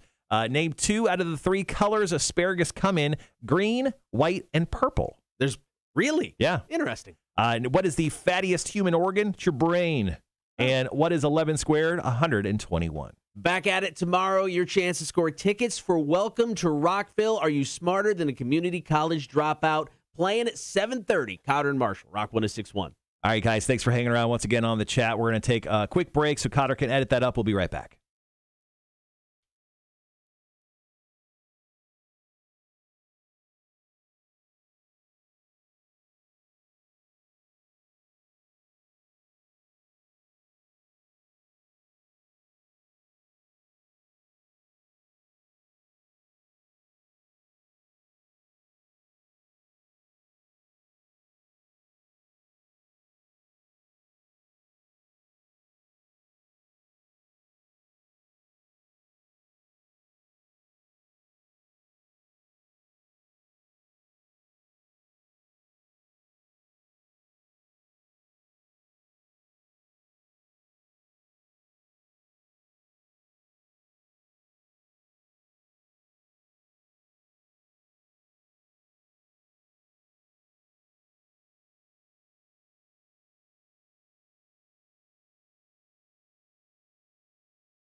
All right, guys, back on the stream. Thanks for hanging with us while Kotter edited up. Are you smarter than a community college dropout trivia? I got a bunch of top fives that came in. Guys, feel free to drop in your top fives for the week. Let us know what you're up to. We always tell you guys about us, our personal lives. Kotter's moving, 1 box a day. You know how that stuff goes. But feel free to drop in your top fives. We're going to share those together as a group here in just a moment. Go back and find. Ooh, to answer our question about NASCAR drivers taking a piss and everything, Sean says the drivers take stuff to help them not to have to pee. But there's videos of sometimes when the race gets red flagged and the drivers jump out of cars to run to the porta-johns. The Daytona 500 a few years ago, Dale Jr. and Brad Sulkowski raced each other to a porta-john.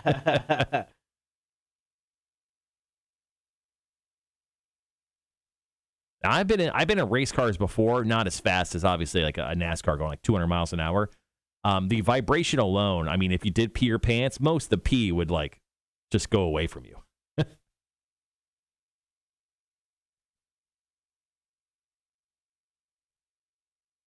There it is. All right, once again, guys, feel free to drop in your top fives. We're about to start sharing those here in just a moment. Anything that you guys have been working on or need to get done heading into the weekend, feel free to share that.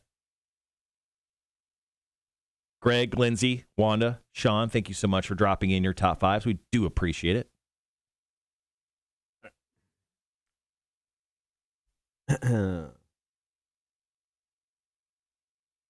And let's see. I'll go over my top five first. Here, let's jump into my top five.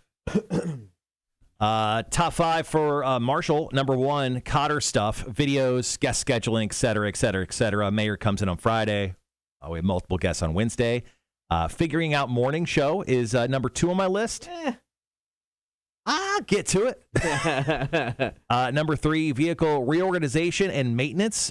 Consistently trying to get our vehicles not to explode, I think, is always my goal. Number four, creating sales packages for, the sales team. Got some stuff coming up in early 2022 that we want to get to, so I'll be creating those.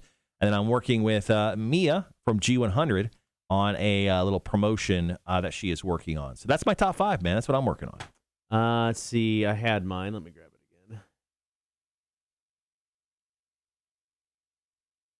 Mine is number one. Got some Thanksgiving imaging I got to do for Rock to get ready for the holiday.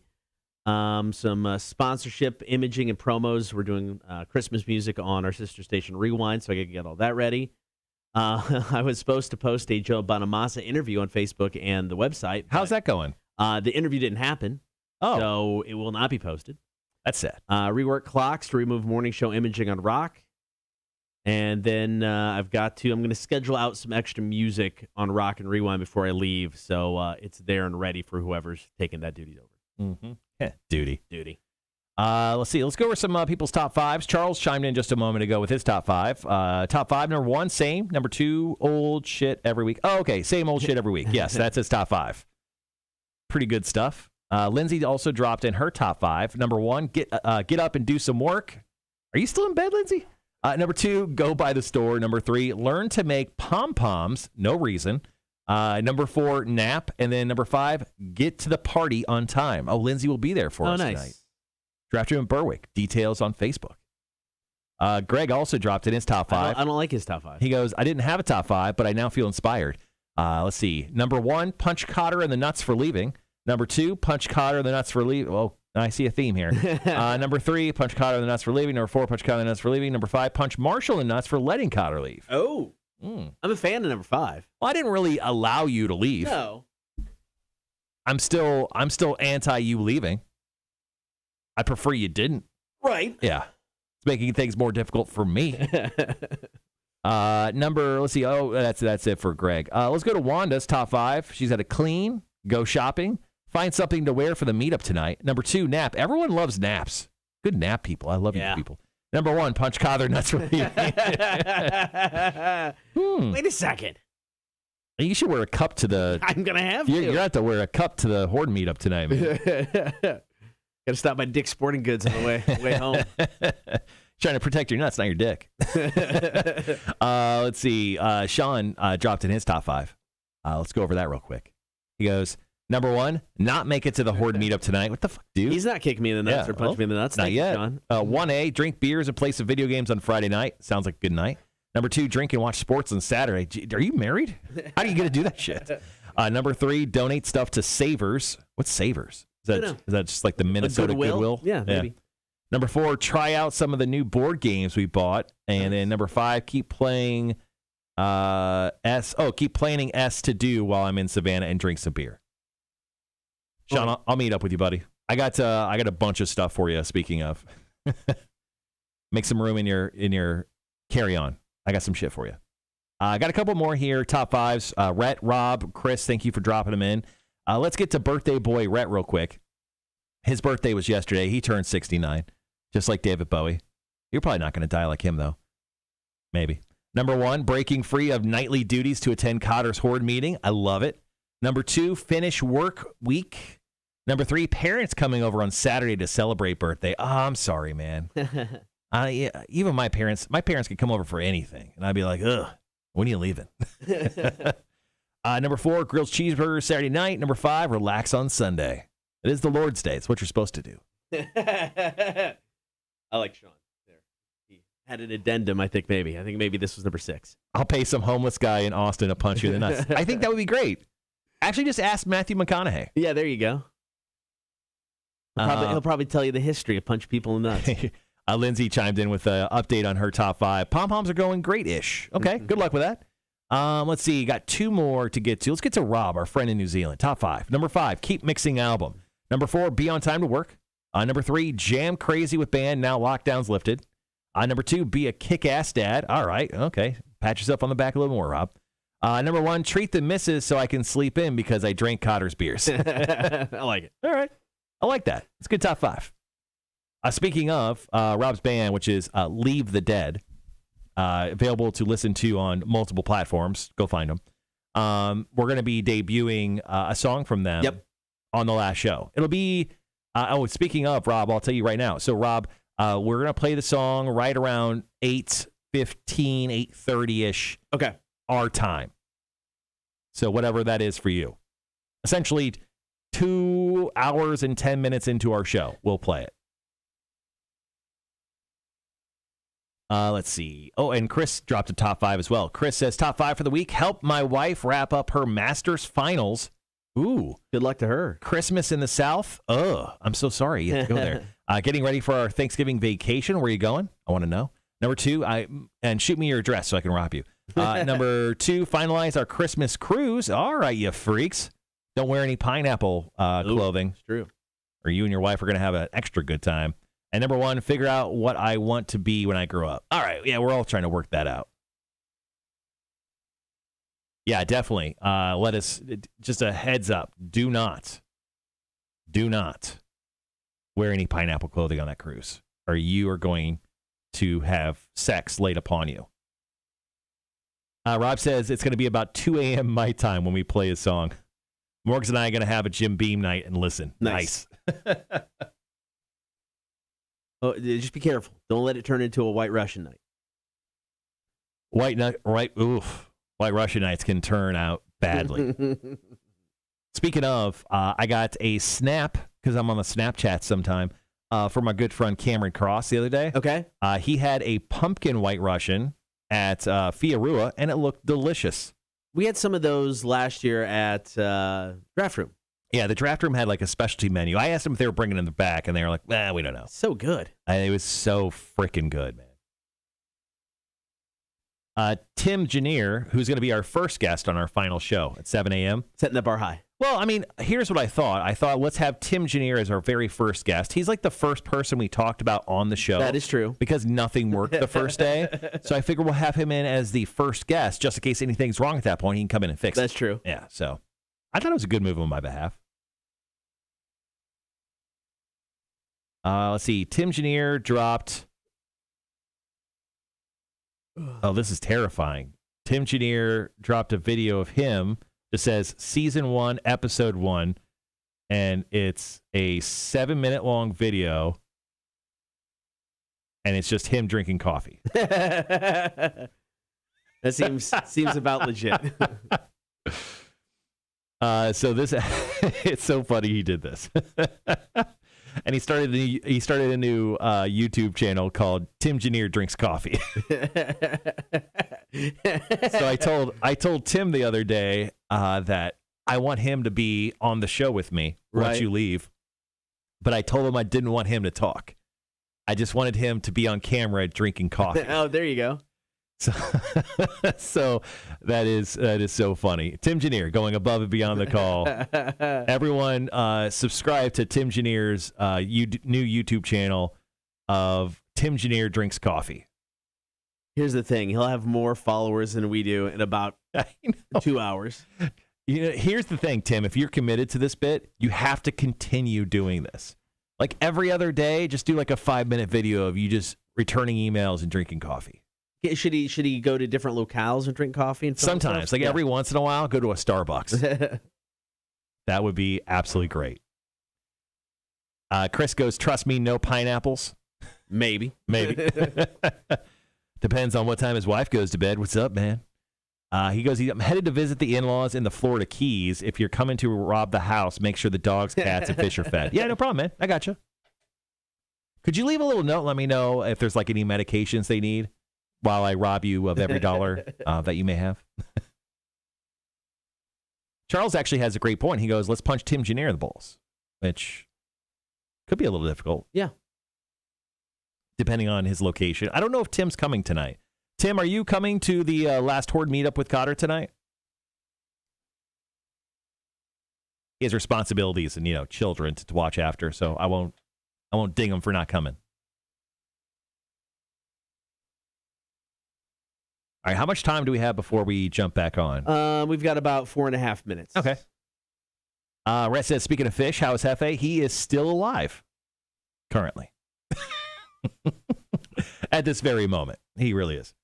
Tim will be there tonight. Awesome. Okay, yeah. Charles, so if you get some time tonight, come on over and you can slap box Tim Janier's nuts. All right, guys, coming up in the next hour or so, we're going to do, obviously, a check-in on the Cool Guys tournament. We're into the third round.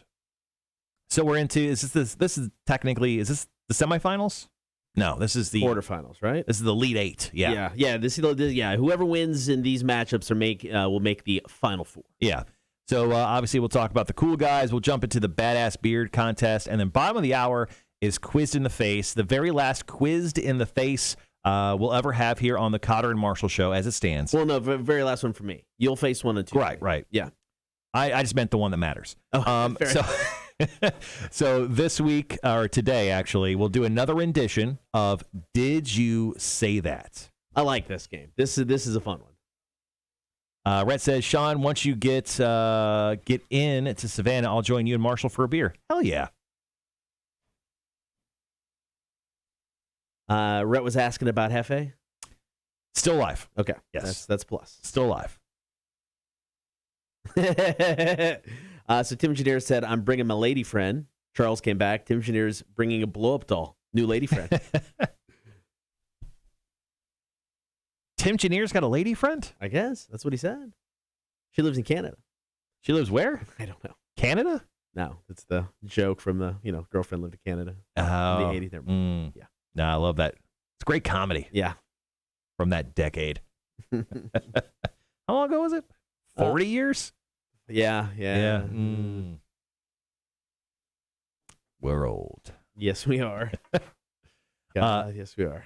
Obviously, Cool Guys, Quiz in the Face, and then the 9 o'clock hour, big guy Frank Sulkowski from WJCL is going to be coming in to talk up the NFL action. Actually, the Falcons play tonight. A little Thursday night football action for the Falcons. I think, I don't know. That's actually a really good question. I think the Falcons absolutely. Now, I mean, there's two definitions of getting beaten badly, right? So there's a good clowning, and then there's a shit pumping, right? Yeah. I think the Patriots gonna get shit clowned. I mean, the Falcons clown pumped. It's kind of funny. Now I can't think of like a clown with a breast pump, but instead of like regular colored milk, it's like different rainbow colors. Yeah, that's your fault because I thought of that. I think the Falcons get shit pumped tonight. Okay. Because they got clowned by the Cowboys. They lost 45-3 last week. So I just think they get regularly clowned this week. Like they lose by 14 points tonight. Okay. By the Patriots. We got about 2.5 minutes.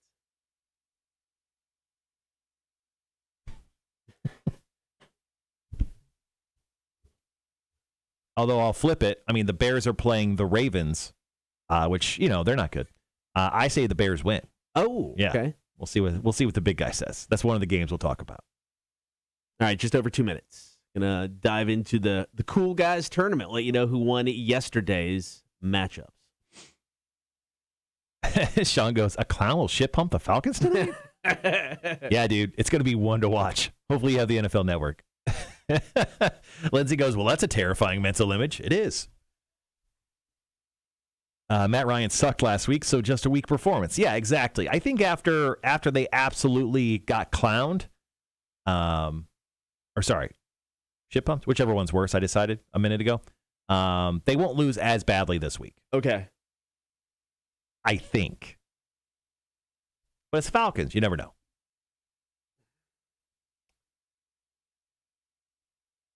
All right, 90 seconds. So did you hear that Tom Holland, the dude who plays Spider-Man, says he doesn't want to play Spider-Man anymore? No. Mm-hmm. Did he say why? He said, maybe it's time for me to move on. Maybe the best for Spider-Man is that they do a Miles Morales film.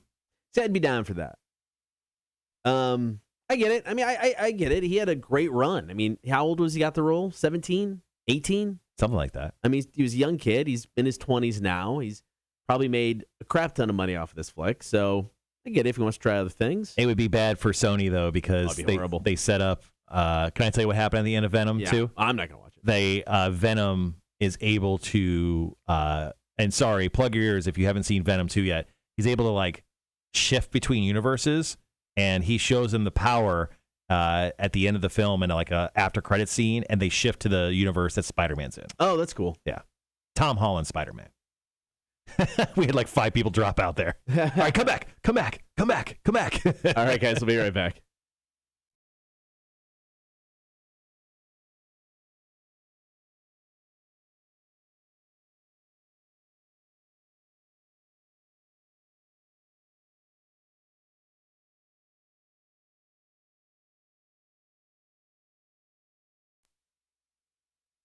Things are getting good in the Cool Guy tournament. We'll tell you who made the Elite Eight. Coming up next.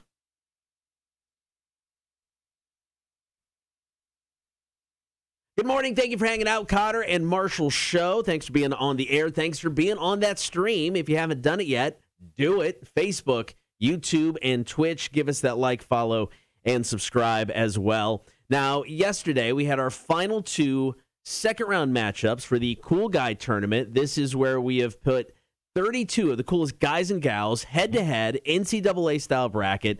We put the matchups up on the Facebook page. You guys vote to see who wins.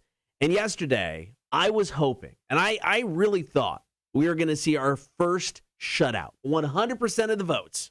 And it was between the number 3 seed Betty White, number 6 seed The Rock. I thought Betty was going to take this 100%.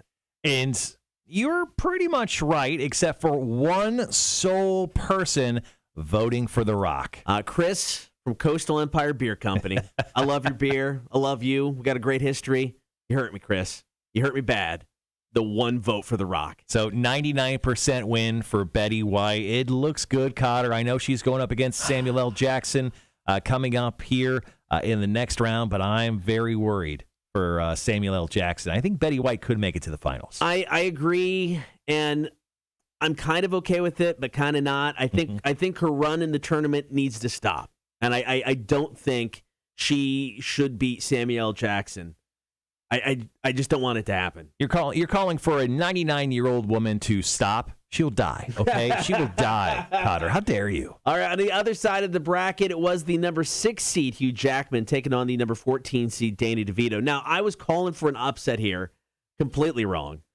Hugh Jackman got the win. It was about 70-ish% of the vote, so there was some love for Danny DeVito. But, I mean, let's be honest. Hugh Jackman, way cooler. Well, one thing we didn't bring up yesterday, because I didn't want to skew the voting, but yesterday was Danny DeVito's 77th birthday. Oh! So everyone who didn't vote for Danny DeVito on his birthday, you guys are savages.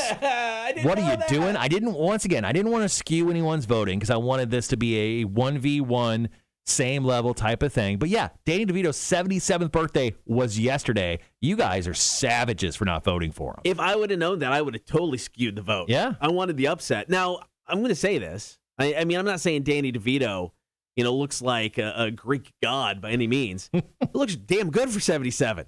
Yeah, I mean, he's 4'3". I mean, what do you expect, Kotter? All right, so our Elite Eight is now filled up. So that means we got our first third-round matchup featuring our number one seeds. We'll tell you who they're going against next. Here's Greta Van Fleet. This is Built by Nations. Kotter and Marshall Show, Rock 106.1. Rat goes, I voted for my birthday buddy. Matt goes, I never shut down an app so quick in my life. Marshall with the spoilers. I'm sorry. The movie's been out for 6 weeks at this point. I'm sorry. But I agree. There's like a week embargo, maybe 2-ish week. I would say 2 weeks. You've got 2 weeks. If you're being generous. After that, you're on your own. Can't be mad at me. No, you can't. Rob goes, speaking of The Rock, his and Ryan's new movie on Netflix, which I think is called, Red Notice?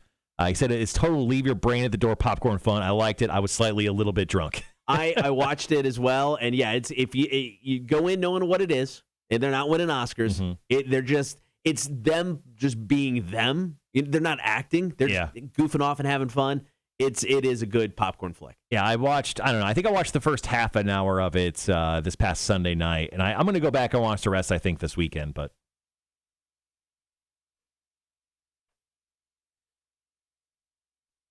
All right, just under 3 minutes.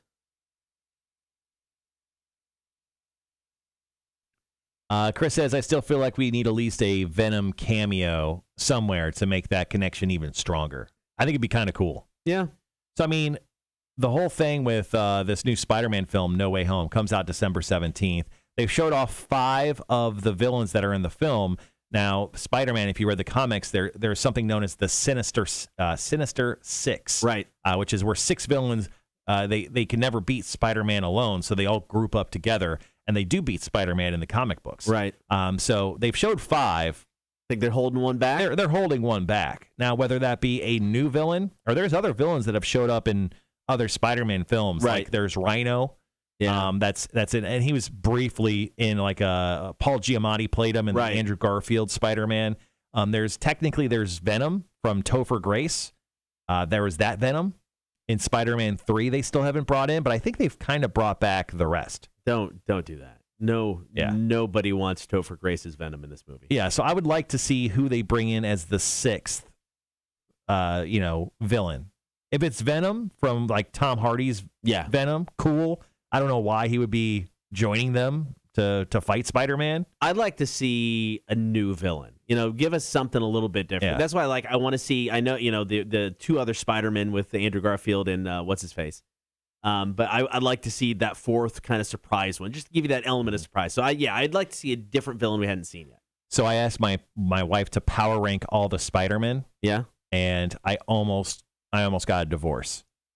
Her number 1 favorite Spider-Man is Andrew Garfield. Ew. Yep. It's Tom Holland all day long for me. Yeah. So she chose Andrew Garfield, and then I think she chose Tom Holland. Yeah. Actually, I don't think we even got past Andrew Garfield. I don't even know. I was so upset at her. I'm like, Andrew Garfield? She's like, yeah, I just thought that one was I was like, why? And she's like, then she told me that she only watched the first Spider-Man film. Oh, really? I think she said she even watched 2 or 3, and I'm like, why? The second one is one of the best comic book movies ever. That's with Tobey Maguire. Mm-hmm. That one is such a good movie. It's incredible. Yeah. The one with Doc Ock. Yeah. All right, guys, we'll be right back.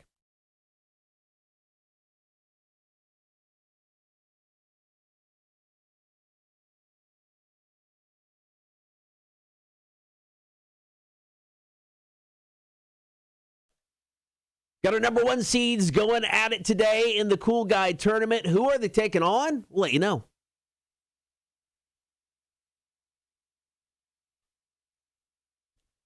Once again, thank you for hanging out this morning. Kotter and Marshall Show, talking the Cool Guy Tournament. 32 of the coolest guys and gals going head-to-head in an NCAA-style tournament for your vote. Each day, we put 2 matchups up on the Facebook page, and you can vote for the winner. And I think today's matchups, at least on one side of the bracket, is probably the toughest matchup we've had yet.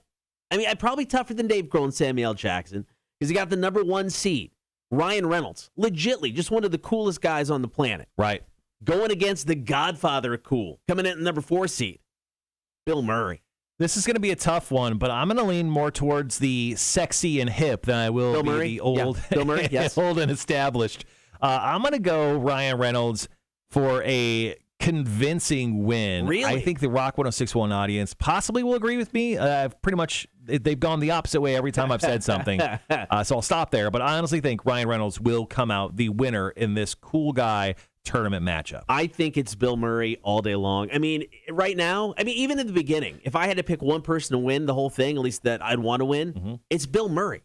I want this man to win this tournament. I love Ryan Reynolds. I want him to just stomp on Ryan Reynolds' grave. I want it to be a slaughter of a victory. You know, so after Ryan Reynolds wins and we tag him as winning the cool guy and he somehow messages us back, I'm going to let him know that you actually called for his death. Hey, we share a name, so I think a little bit of which one? The Reynolds part? Yeah, I'm just saying. I didn't realize you actually had a last name. That's awkward. So it's Ryan Reynolds taking on Bill Murray in the first matchup. You can actually vote right now for that on the Rock 106.1 Facebook page.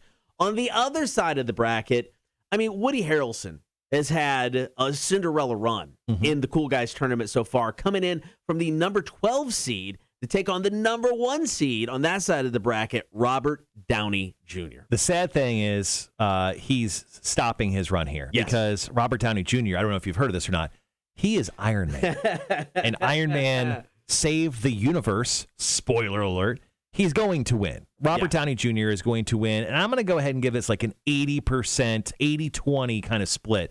RDJ for the win, guaranteed. Yeah, I agree with you on this one. I think Woody will get a vote or two. So I think that, that 80 or mid-80s percent-wise for the win for Robert Downey Jr. is probably a good choice. There's some basketball and some Twinkies fans out there. They're gonna show their love for him, but not enough, man. RDJ for the win. All right, so there you go. The 2 matchups today in the Cool Guy Tournament. Ryan Reynolds taking on Bill Murray. Vote now for that on the Facebook page. Robert Downey Jr. taking on Woody Harrelson. You can vote for that in about 15 minutes, and you can see the complete rundown of the bracket right now on the Rock 106.1 website. It is rock1061.com.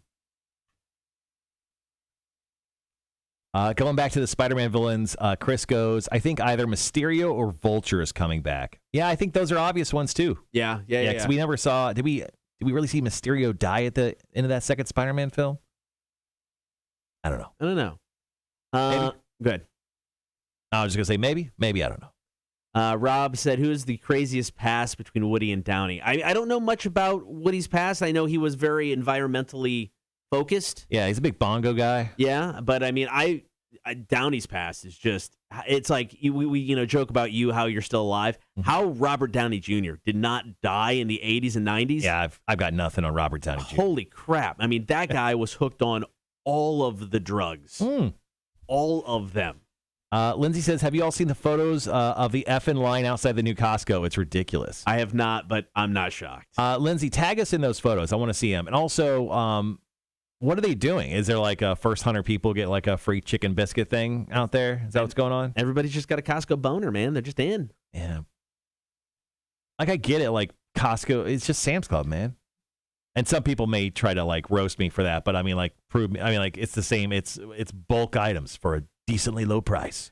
Let's see if I can see some. Yeah, today was the opening day because I kept getting mailers. I kept getting mailers about the effing opening of this thing. I'm gonna go grab a drink. I'll be right back. Okay, cool. I'm checking out Facebook now to see if I see some of these photos. You just knew it was just gonna be bonkers here for this, man. I think it's going to continue to be bonkers for a little. Oh, there you go. There we go. There's the line. All right. Holy crap. It's like down the side and around the building. Wow. Yeah, it's funny. I've never been in a Costco, been in plenty of Sam's Clubs. It just looks like a big Sam's Club. Or, I mean, big Sam's Club. Sam's Club's is huge. It just looks the same thing. Wow, that's crazy. Whatever, man. Not against it. I'd go. Just not yet.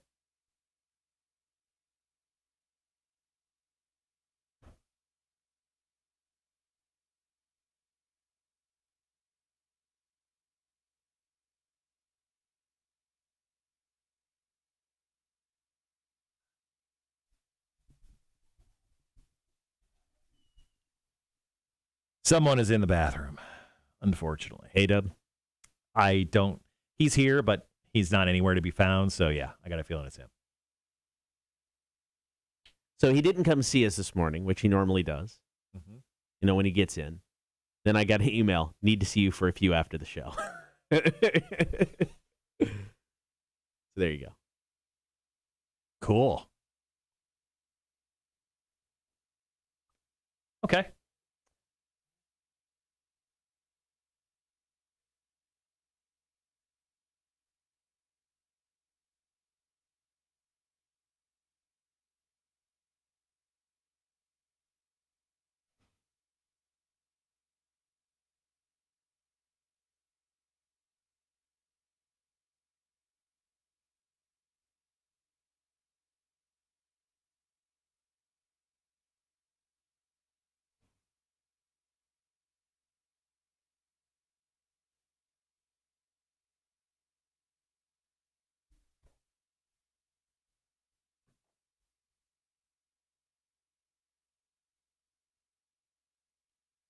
All right.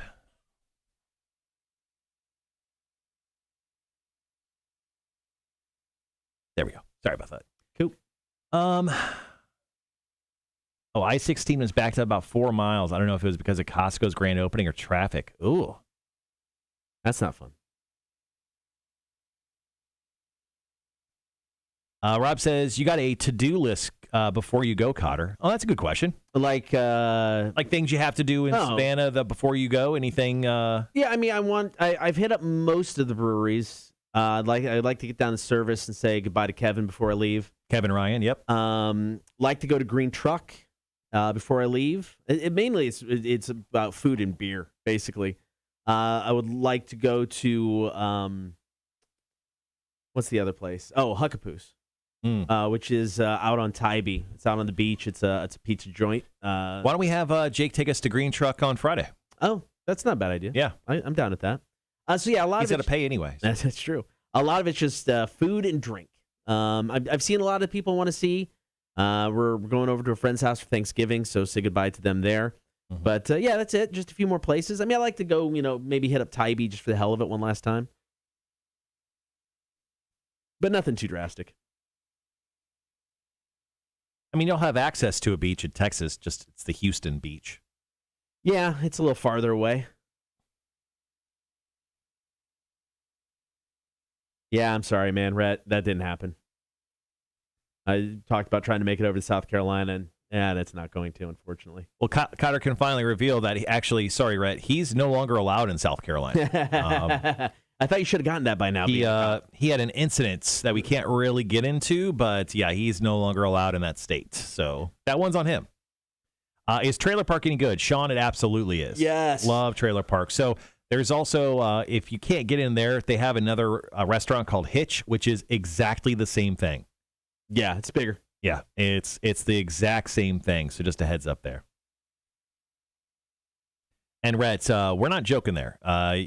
He didn't run out of time. He literally just cannot come to that state anymore.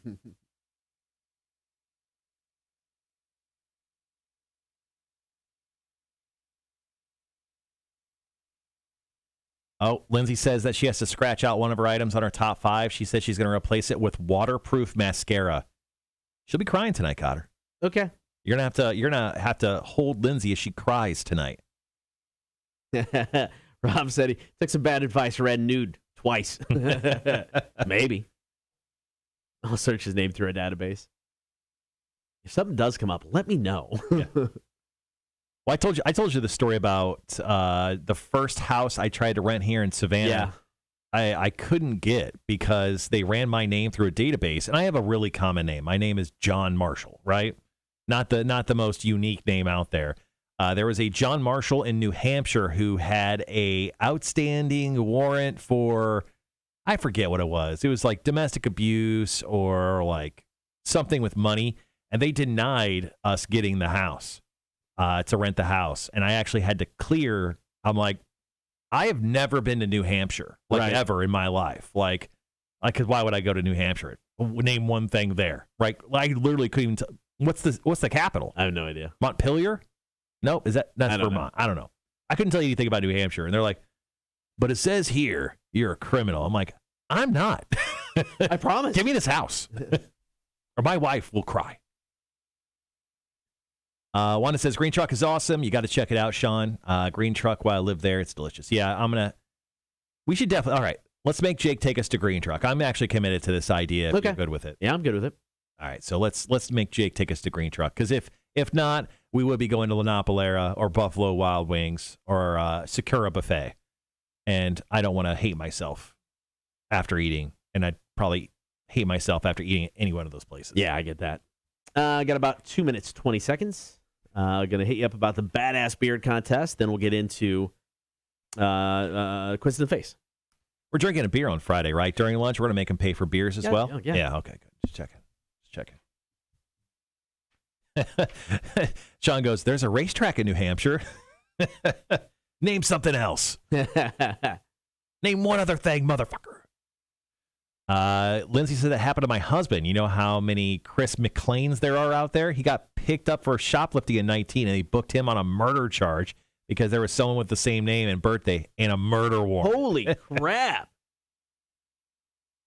Yeah, it's an awkward thing, especially for the person that it happens to, because my wife kind of looked at me for a second. She's like, and I'm like, I've never been to New Hampshire. What are you not telling me? Yeah. And it was like this big thing for like a good 10 minutes. She's like, well, and I'm like, I have nothing to tell you. I've never been to New Hampshire before. You know, when your wife or your husband kind of looks at you and gives you that kind of squinty eye, like, I was like, I swear to God, like this time, yeah, I promise. This time I'm not lying through my teeth. I swear to God. Ooh, Sean says, yeah, I think I just want to go to the trailer park for the chimney pot pie, chimichanga. Dude, it's delicious. That is one of my favorite things to get there. Their peanut butter wings are also very delicious as well. Get them as a starter. How much time we got? 45 seconds. Oh, okay, cool.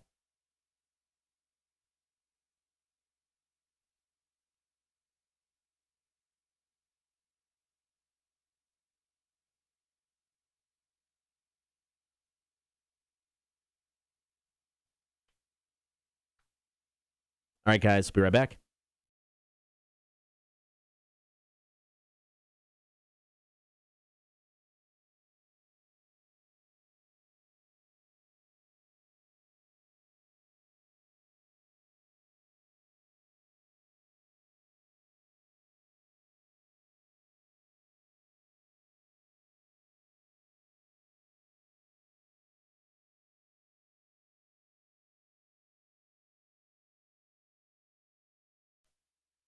So how badass is your beard? It could score you some tickets for Saliva when they come to town. They're playing Victor North Savannah in December. Ooh, they are? Yes. Actually, I knew that. But here's the good news for you. If you want to go see them and win yourself a pair of free tickets and you happen to have a beautiful man mane, a beautiful beard, this is how you have your opportunity to win. Go to the Rock 1061 Facebook page. Pinned to the very top is this weird-looking skull thing with a beard. Dive into the comments there and drop in your beard photo. Then go all have your stupid little buddies who owe you favors. Go in, drop a like onto your picture. The person with the most likes by the end of this month will score themselves a pair of tickets to Saliva at Victory North Savannah. It is the Badass Beard Contest. Coming up next, Marshall. I'm getting quizzed in the face. So hard. And for the very last time, at least yourself, yeah. Make it count. I'm going to. We're going to do another rendition of Did You Say That? I like it. All right, quiz in the face next. Puddle, Mud, and Blurry, Kotter, and Marshall, Rock 1061. How long were you in the bathroom for? I tried to take a piss earlier. And gee, really? The 4 minutes I want to pee, you have to be in there? How are your bowel movements? Solid? All right, so I should visit the bathroom after 10 o'clock today? Now, here's a quick question for guys, and all you girls, plug your ears real quick. When we take a shit, when you have an explosive like one that kind of like just like zips out of there and it hits the water, do you think there's no smell at all because it goes like under the water so quick? You tell me, you've thought about this. No, it's like when you have No, when I'm like in the bathroom and I have a poop that I'm like, whoa, wow, that came out really quick. And I'm like, well, it went under the water and that's why it doesn't stink real bad. And I'm like, oh, okay, I'm good. No, never thought about that. No, it's like it's an Einstein thing. Einstein would be able to explain this, but like the velocity with the temperature of the water, with the viscosity, there's some words in there that I'm missing, Kotter, but I'm pretty sure as a guy, if you poop hard enough, it shoots right into the water and there's no smell. So I'm pretty sure that's science. No, it's real. Yeah. Science, yes. Yeah, absolutely. Thank you. Exactly. Yeah. I know you guys have thought about that. All right, we got 2.5 minutes. Lindsay goes, I come back from a phone call to this. Oh, geez. Rob goes, every time is nuclear. Be proud.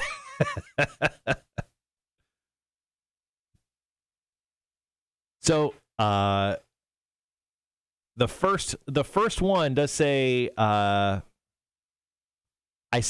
first quote says, lots of piss. Can I say that? Oh, it's questionable. I'll change it. I would say let's the err on the side of safety and say no. Well, look, I didn't edit it on my side. Okay. I don't think. Because I thought I could. But then I thought about this morning. I thought I'd ask you.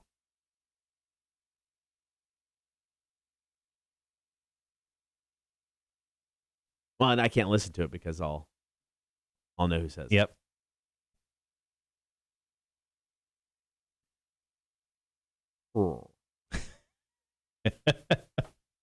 Yeah, we may not be able to play that one. All right, fine. We'll still do it. Yeah, no, we'll still do it. We'll talk about how we can't play it because I realized we probably shouldn't say that. Yeah. Everything else is good. Perfect. Everything else is good.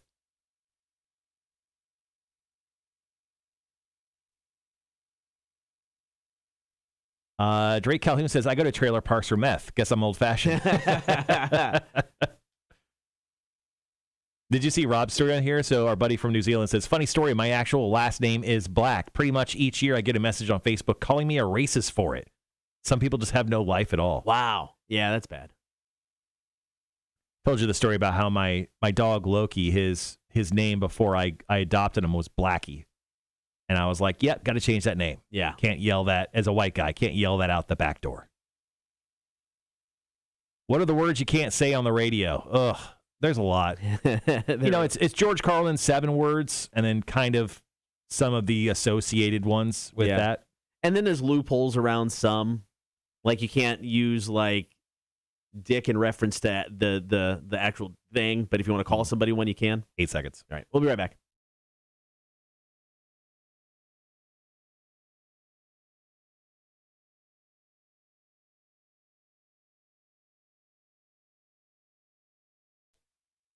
For the very last time, Marshall, you are going to quiz me in the face. I hope you make it count. It's going to be a good one. Well, I realized, actually, just before we went on, the first quote I have is using a word that we don't feel exactly comfortable saying on the air. So I'm going to change it up a little bit, and then we won't be able to play the first one. Fair That's enough. my bad. Fair okay. enough. So let's get into Quiz in the Face. This one is called Did You Say That? We've done this 3 out of the last 4 weeks or so. Now, either you or I said the following quote. I'm going to read you some quotes from our time together here at Rock 106.1, and it does span our entire time together. Right. All the way from the afternoon show to the morning show. That's 8-ish years of us being together. And all you have to tell me is if you said it or I said it. All right. So here is the first quote, Kotter. It means lots of pee on your face.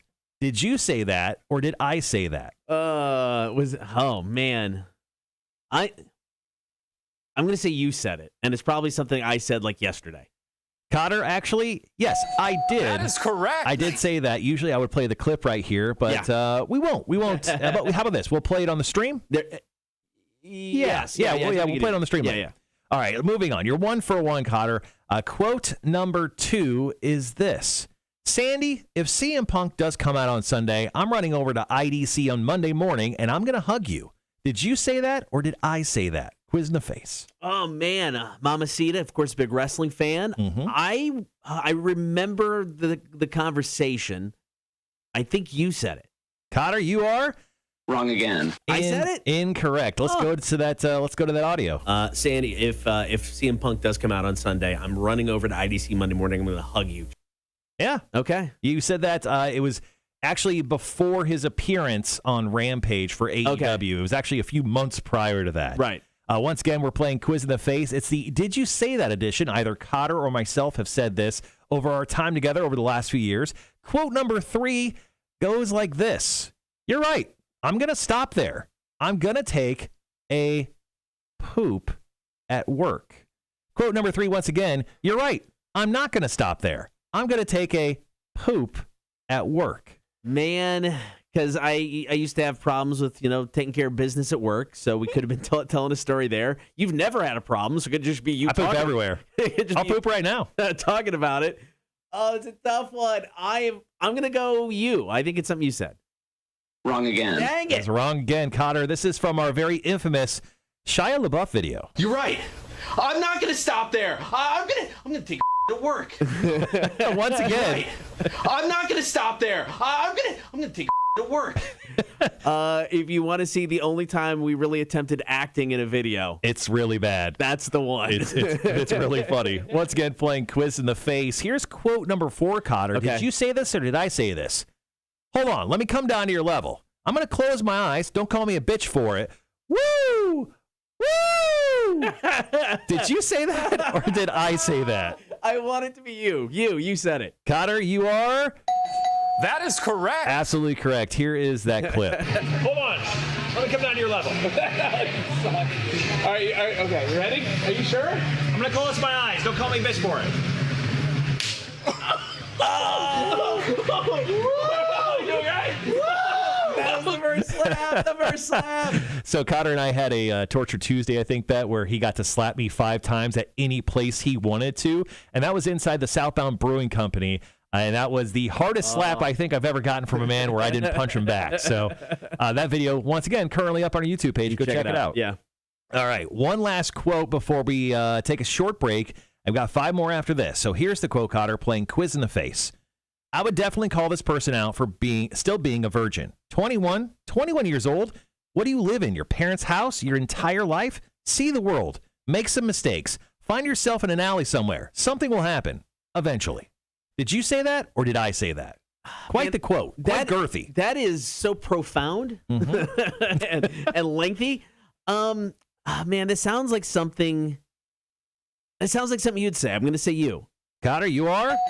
That is correct. That is absolutely correct. Here's the clip. Yeah, you would. I would definitely call this person out for still being a 21 years old. I mean, what you just haven't. What have you lived in your parents' house your entire life? Get out, see the world. You haven't make had some mistakes. You haven't had an opportunity. Find yourself in an alley somewhere late at night. Something will happen eventually.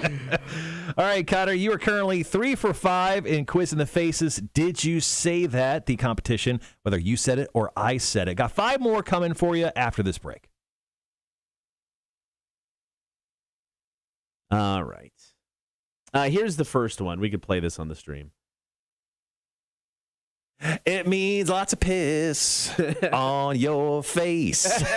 You're even singing. Yeah, I was doing it at the Hakuna Matata. Yeah. It was just from a couple days ago. Where I was like, it means lots of piss on your face. Hey.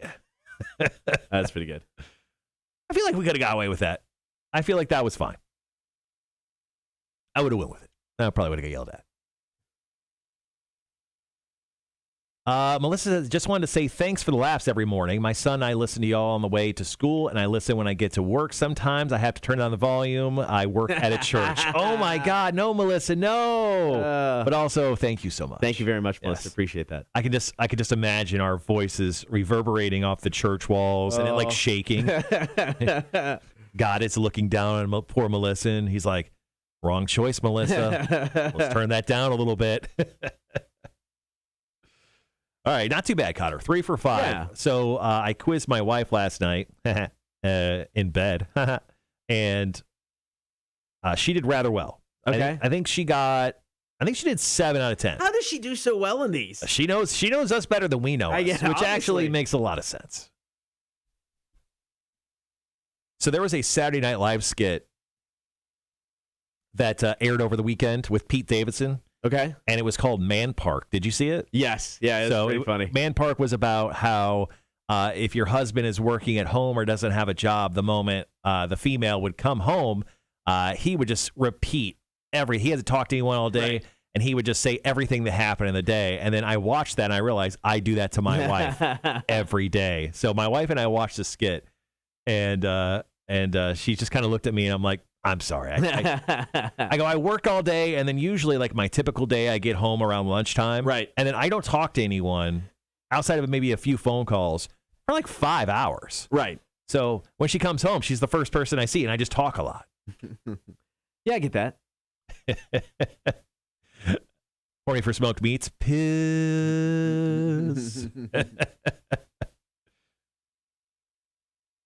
Steve says, sinner? Yeah, we both are.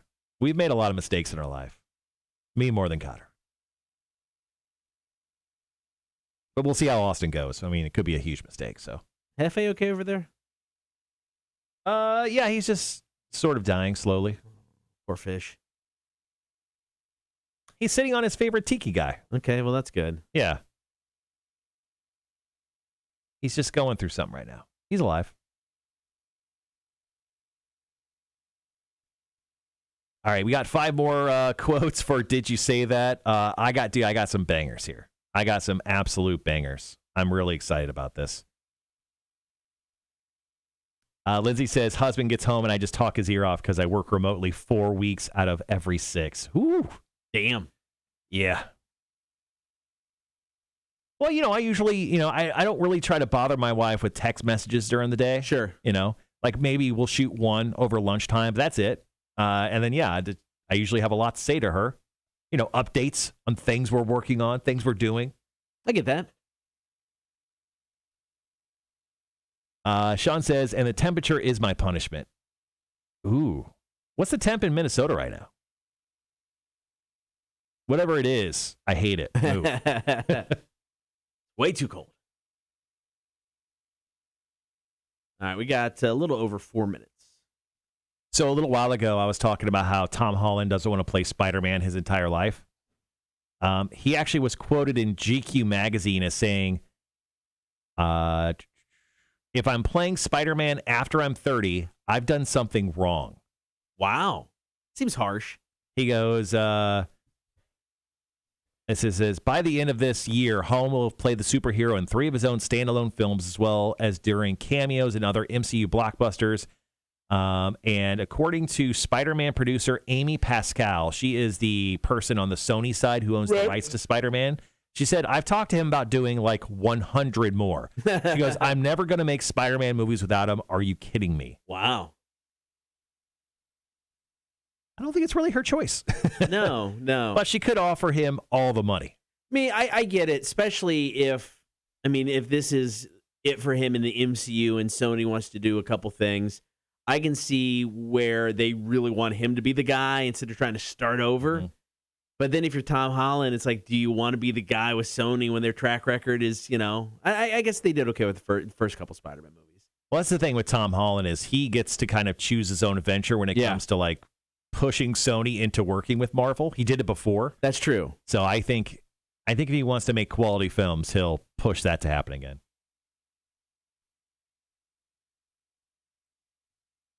Steve says Hefe has slipped into a deep depression because Kotter is leaving. I agree. Poor guy. Sean, oh, good Lord. Up in Minnesota right now, it's 15, and it's flurrying off and on. It's not even snowing. It's flurrying off and on, and windy as hell. That's garbage. You know when you're like an NFL player and you've worked your entire life, and you're like, I am so excited, finally making my dream come true, coming to the NFL. But you get drafted to like the Minnesota Vikings. How much do you hate that? Like 6 months out of the year, I got to live in effing Minnesota. Are you kidding me? Yeah. Is that why the Vikings suck? Maybe. Guys just refuse to play good. They get dropped and signed to some other team.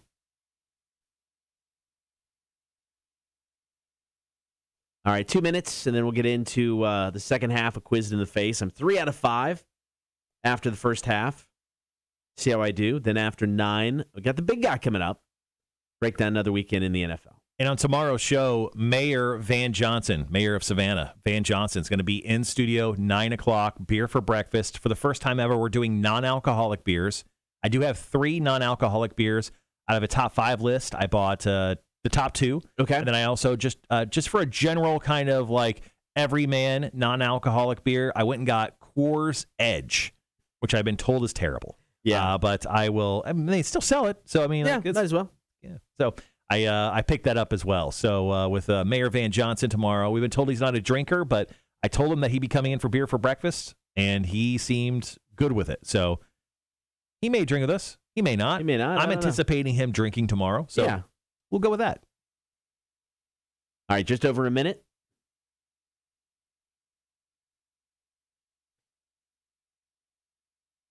Both matchups in the Cool Guy Tournament is now up on the Facebook page. Ryan Reynolds, Bill Murray. Then, of course, Robert Downey Jr. and Woody Harrelson. Yeah, absolutely go vote right now. The Rock 106.1 Facebook page. Put your votes down for both those matchups. They're Wow. important. Got a couple votes already for Woody. Really? Yeah. Stunning. There See, you once go. again, people are doing it to screw me here. Let's see. Sean says a couple of years ago, the Twins had opening day at Target Field in Minneapolis, and it snowed like 6 inches. Ugh. Thank God they have a dome. Do we have to approve questions prior to the interview? No, we did not. Not at all. I just worked through his secretary, and she's like, yep, he'll show up Friday, 8:50. I'm like, cool. Nice. All right, guys, be right back.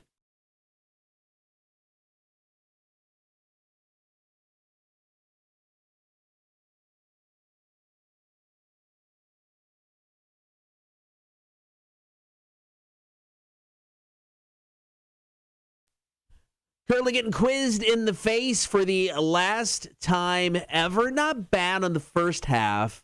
3 out of 5. Yeah, you're not doing too shabby. Once again, quiz in the face today is, did you say that? This is a little game where Kotter has to determine whether I or he said the following quote. Yeah, you are 3 for 5. So let's go ahead and dive into the second half of Quiz in the Face today as I stall for time to make sure that our live stream is up and ready. And make sure you are streaming us live every morning. Facebook, YouTube, and Twitch. Just search The Kotter and Marshall Show and subscribe and like us. All right, second half of Action, Kotter. Just had to let me know whether you or I said the following quote. Okay. Quote number 6 goes like this. Nothing below your neck looks anything close to Bear Grylls. Once again, that quote is, nothing below your neck looks anything close to Bear Grylls. Oh, man. Was that you commenting to me after I had to start the fire? Or was it, oh, man, it could go either way. I'm going to say. Name your sex tape. I'm going to say it was you. You said it. That, Kotter, is... That is correct. That is 100% correct. Here is that audio. Nothing below your neck looks anything close to Bear Grylls. That's funny. All right, moving on. Quote number 7 sounds like this. Yeah, because, I mean, I've been to several radio conferences, and yes, there is the professional element of it, but it's still radio, and it usually devolves into debauchery and chaos. Kotter, who said that? You or me? I don't even remember that quote. I'm going to say me. Kotter, that is correct. Okay. That is correct. And here is that audio. Yeah, I mean, because I've been to several radio conferences. And yes, there is the professional element of it, but it's still radio. And it usually devolves into debauchery and chaos. It's a true story, guys. 100%. True story. All right, Kotter, here's quote number 8 of Quiz in the Face. It's a Did You Say That edition. Quote number 8 goes like this. See, this is why I like Mac. Her standards are so low. That had to be you. That had to be you. Really? Yes. You're right. That is correct. You're right. All right, killing quiz in the face. Here's the audio of that. See, this is why I like Mac. Her standards are so low. That's why she's on our show. All right, Kotter, you've really turned this thing around. Okay, I you're like this. 5 for. Oh no, you're 6 for. 6 out of 8. Yeah, 6 out of 8 right now. Sorry, math is hard. You should know this about me. Moving on to quote number 9. I hate that. I hate that. Okay. Did you or I say that? I'm gonna say that's me. That's me. I said that. Kotter, that's definitely you. That is correct. I hate that. I hate that. Okay. What was it from? That was the very first time I shocked you with the shock collar on a Torture Tuesday. Yeah. That was horrible. Yep. And then, wow, you've really turned this thing around. You're 4 for 4 on the second half. Feel good. You're currently 8 for 9. 7 for 9. Here is the last quote. Because I thought, you know what? This may be the last Chicks on Dudes we do together as a threesome. Oh, that was you. That was totally you. That was me. That was from yesterday. That is correct. That was from yesterday's show. Here's the audio. Because I thought, you know what? This may be the last Chicks on Dudes that we do together as a threesome. I don't like that. In the background, you can hear Matt going, I don't like that. All right, Kotter, today you wound up being 8 for 10. Congratulations. You kind of know our show. Oh, that's I feel good going out with such a stellar performance. My final quizzed in the face. C+. I'll take it. All right, coming up next, we're gonna have the big guy break down another weekend in the NFL. It's after the 9 o'clock, after the top of the 9 o'clock hour. Kotter and Marshall, Rock 106.1. Mac just goes, rude. Well, your standards are low. We've proven that time and time again. You keep showing up here to hang with us. All right, that was a fun one. Yesterday's, finding all those quotes, really easy. Took me like half an hour. Like other times, it takes me a while, but I kept finding, I guess, the really good quotes to Right. Yeah, those are good ones. To do.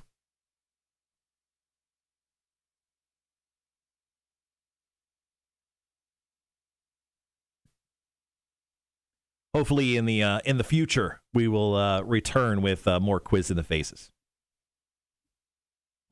All right, I'll be right back.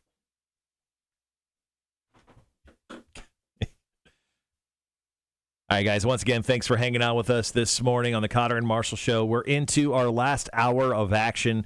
The big guy, Frank Sulkowski, will be joining us here in just a little while to break down the latest games in the NFL. Tonight, the Falcons actually play at the, at home. Where is my notes?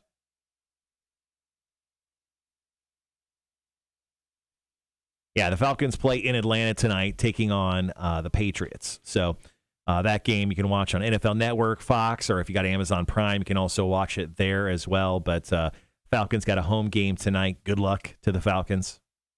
After last week's performance, they're going to need all the luck they can get. We'll talk about that game. We'll also have the big guy, Frank Sulkowski, break down 2 other games, including the Cowboys taking on the Chiefs. That's going to be a great game. And then you also have the Ravens taking on the Bears. So I'm going to have him break down those 3 games heading into our final big guy breakdown, at least for some time. And tonight is the last Horde meetup, 6 o'clock, 6 p.m., Draft Room Berwick. We're going to get together, hang out, and then there's going to be bingo, which I'll host. There at the Draft Room Berwick. Maybe I'll get Kotter to come up and call a game. But we'll be doing that tonight at the Draft Room. So 6 o'clock, if you want to come out, hang with us. The last Horde meetup with Kotter will be at the Draft Room Berwick. It's on 17. There's like a big Kroger complex there. The Draft Room Berwick used to be like the Fuddruckers back in the day. So it's that spot right there. Come on out, 6 o'clock. I know some of you are going to kind of make it late. Totally okay. If you want to give Kotter a gift, please do so. Even funnier if it's dildos. But come on out this coming, or actually tonight, for our last Horde meetup with Kotter. Hopefully, once we get everything back up and going with the morning show, we'll definitely be doing more of these in the future.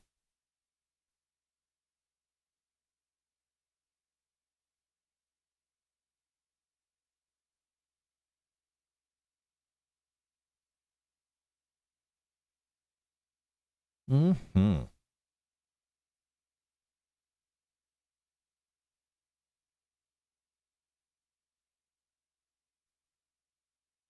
Did you get called to the principal's office? No. Oh, not yet, at least? Not yet.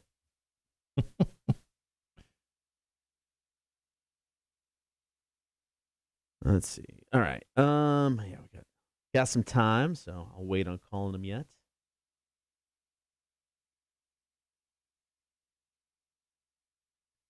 I'm really thinking about making the Texas chili the recipe that she shared with us this weekend. Yeah. Although I've had chili once this year, which is generally about as much chili as I eat in one calendar year. Should I make it? How many times is it acceptable to make chili in a standard calendar year? As much as you want. I love chili. How many times a year do you eat chili? 2-3 times, probably. Yeah. Yeah, I mean, and it's usually when it's cold. Steve says he plans on bringing Kotter a Dr. Seuss dildo. I don't need any. Well, if it means anything, guys, if he's like, oh, I'm not going to take this dildo, I'll tell you where his car is. You can just throw it on top. Ryan says, as someone who's been away for too long, what the hell is going on? Kotter's leaving? Yeah. What's up, Ryan? Thanks for joining the show. Yeah. It's been a minute since you joined. Kotter is leaving. His last show will be next Wednesday, the day before Thanksgiving. He's thankful for none of you. Obviously, son of a bitch. Well, that's why he's leaving. You guys didn't do enough to love him. No, that was just my parents. So Kotter's leaving. He's moving to Austin. He got a job there in radio. And tonight we're going to meet up at the Draft Room of Berwick, starting at 6 p.m. To do the last Horde meetup. We're gonna drink some beers. We'll take some pictures. We'll give Kotter an egregious amount of dildos. I mean, or pickles. Once again, yeah, as Kotter talked about on yesterday's show, he plans on meeting Matthew McConaughey and eating a pickle with him. Yes. So he always has to have a pickle in his pocket. It's funny to say. So if you can go to the gas station and find one of those pickles in a bag, buy that and bring it and give it to Kotter. The answer to the but why, I've wanted to live in Austin for a very, very long time now. And it was an opportunity that was placed in front of me, and I would have hated myself if I didn't take it. He hates himself on a daily basis. That's true. I would have hated myself more. Yeah. Sean says, ooh, suction cup dildos on his hood. Please no. Yeah, absolutely. That's an option. No. And then if you, for some reason, you don't have the suction cup, I'll bring a large amount of super glue tonight. So if you don't get the suction cup dildos, don't worry. We'll just super glue those bitches right on there. I heard they're easy to take off. Yeah, totally. Don't hurt the paint at all. It's fine. No, we'll stick them to your window. You're driving to Austin. There's like all these like broken dildos because you tried to tear them off and you couldn't get them. Are those little fingers? How many times do I get pulled over? Depending on the state, it depends. I guess it really depends. Alabama, probably a lot. Yeah, a bunch of people from California have been moving to Austin. It's kind of a go-to. I like to say I've wanted to move there since before everybody else wanted to move there. I'm not jumping on the bandwagon. Yeah, Kotter's way cooler than those people. I'm just saying, I'm not jumping on the bandwagon. This is where I've wanted to be. Mm-hmm. I mean, I don't know if it's been 2 full decades, but probably close. I mean, so when I went down, the first time I went down was in 1995, a year after I graduated high school, and the intent in the back of my mind was to stay and not even come back at that point in time. It just, I don't know. I wasn't in the right place. I don't know. It's just, I was a kid. I wasn't ready for it then.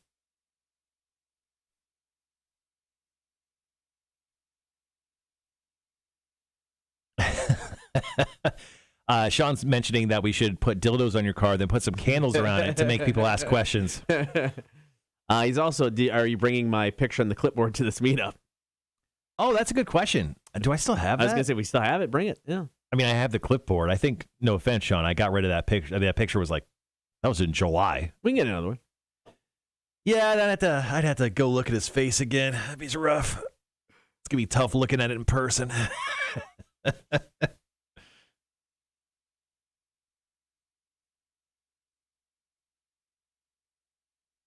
All right. So we still have 8 minutes.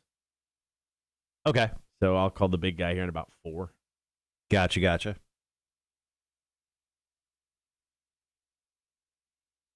I'm going to dive into the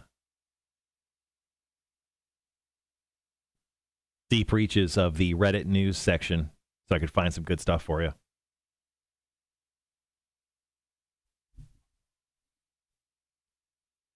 So I started playing a video game, Nerd Talk. I beat Metroid Dread, and my wife got me Returnal, which is a roguelike, if you know what I'm talking about, on the video game side of things. And it's on the PlayStation 5, and it is stupid fun. I played an hour total this week. I've been busy with a few things. And it is something, if you guys have not played yet, Returnal on the PS5, a lot of fun. Cool. Packed the PS4 and all my games yesterday. Mm-hmm. So I'm going to take that down with me. Not going in the truck. Yeah, I hope not. You would never see it again.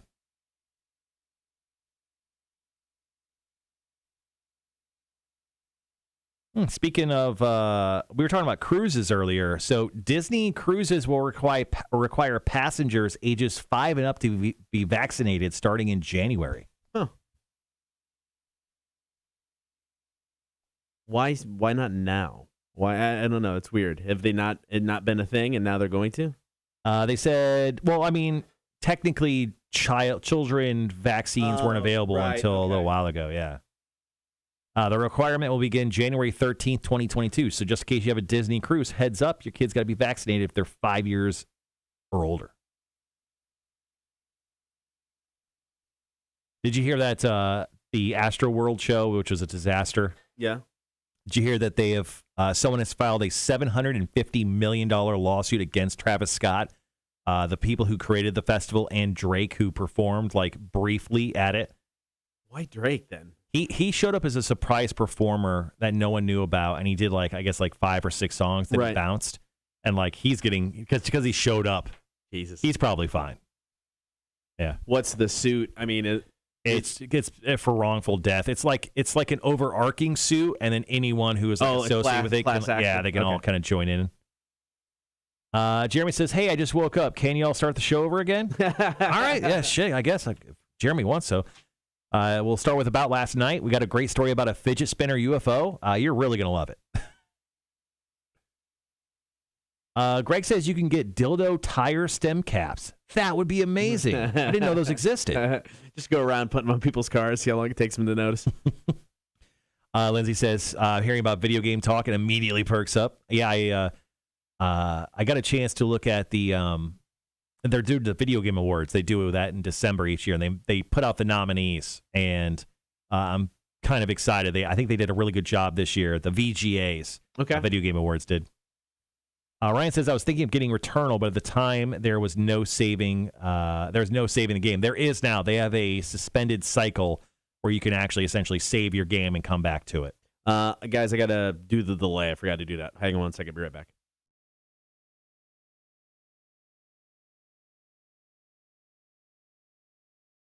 Okay. Yeah, going back to the vaccine thing, it was ages 12 and up until recently. Charles goes, why at all? I don't know. It's kind of a weird thing at this point. You think if you just throw COVID, if they could just all do like a 72 hours prior to getting on the cruise, take a COVID test. If you're clean, you're clean. Come on. I think that seems like the most logical thing. Yeah. Rob goes, did you know that you can get dildo car seat covers? What a time to be alive. Really? Rob, drop a link. I feel like you're lying. So I have to go to Sunset Novelties today for no reason at all. How much can one spend at Sunset Novelties and not be suspicious? What do you think, Kotter? I don't know. When's the last time you were in Sunset Novelties? We did something because they've got like some clothes. I mean, a lot of it's like bathing suits, but they had some stuff for St. Patrick's Day one year, and they did something to where we got some swag over there. So I mean, Zoe was still here, so it's been 6 years, really 5 years. I don't know. I actually can't remember the last time I was in there. It's been quite some time since I've needed the Sunset Novelty services. All right. I'm going to call the big guy. All right, guys. Big guy breakdown's coming up here in just a few moments.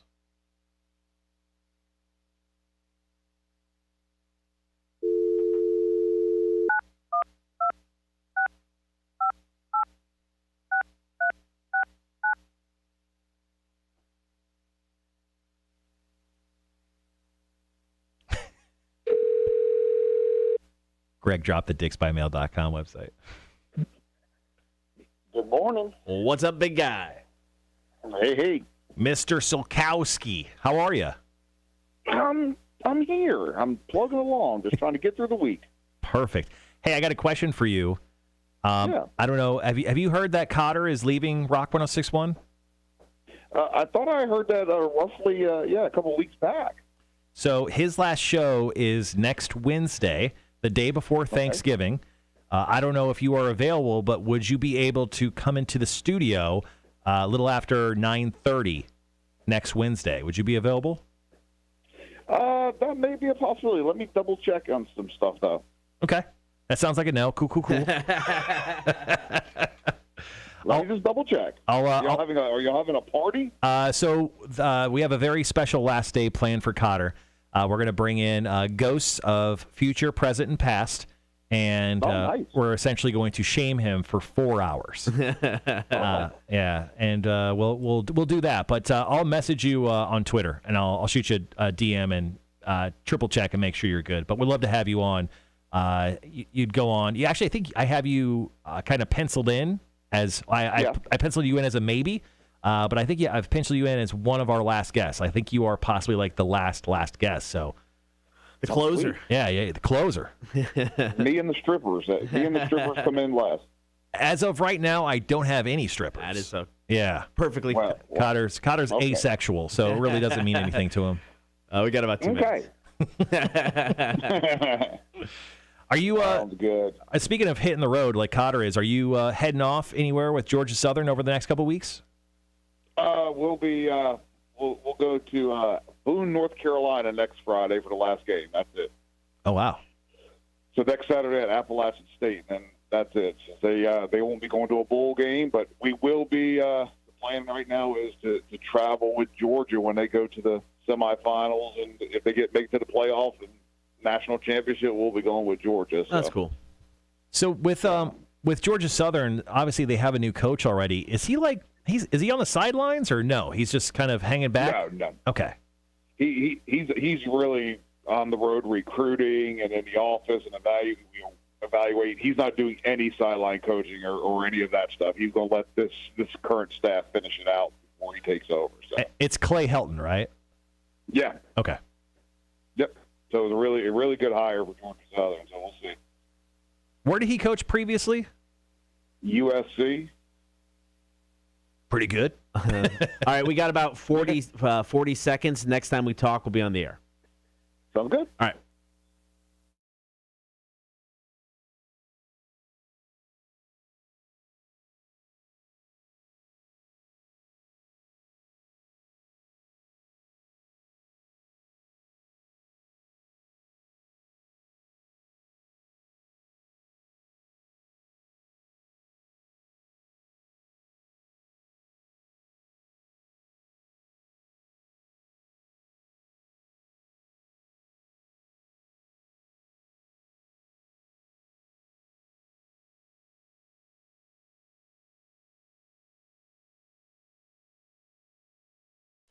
It is time to break down another weekend in the NFL. So that means joining us now from WJCL 22, it is the big guy, Frank Sulkowski. Frank, how's it going, man? Good morning. We are 1 week away from me going into jogging pants and being very, very, very fat and full. Now, big guy, when it comes to Thanksgiving, do you have any advice out there for anyone? Like, what are some pro tips? Because it seems like you're a pro at this whole Thanksgiving game. What's something that people could use going to Thanksgiving that maybe they haven't thought of before? I'm going to go ahead and fast the night before. Don't get into a rhythm of going to Taco Bell the Wednesday before Thanksgiving and loading up late. Go ahead and keep yourself open, because if you're like me, you like to pick throughout the day on Thanksgiving leading up to the meal. and then after the meal you're going to continue to pick. So it's all about pacing, and it's not it's not a time to blow your load early. You just want to kind of take your time and spread it out throughout the day and enjoy it. I feel like we could probably just talk about this for the next 10 minutes. I know. But we probably should get some NFL action, but that's a perfect tip. Actually, I think I'm going to do that this year. I think it's a solid idea. All right, let's get right to it, big guy. The game going on tonight, Thursday night football between the Patriots and the Falcons. What's going down with this game? I can tell you one thing. Going down will be the Falcons. They're just they're just not doing a lot of things right. I mean, last time out, just an embarrassing loss to the Cowboys where they mustered just 3 points. Again, this isn't your grandfather's New England Patriots. This isn't like the world beaters that we've known under Tom Brady, but they're still pretty dang good, and they're surely good enough to beat the Falcons. So, again, I was going to go on a wild one here and go with Atlanta at home on Thursday night, but I just can't. Until they prove me wrong, I just think that New England has a good defense. You have Belichick coming into town. Give me New England over the Falcons. Yeah, it was a tough game last week at the Falcons going down 45-3. Do you think Cordero Patterson's going to play this week, big guy? I tend to believe he will.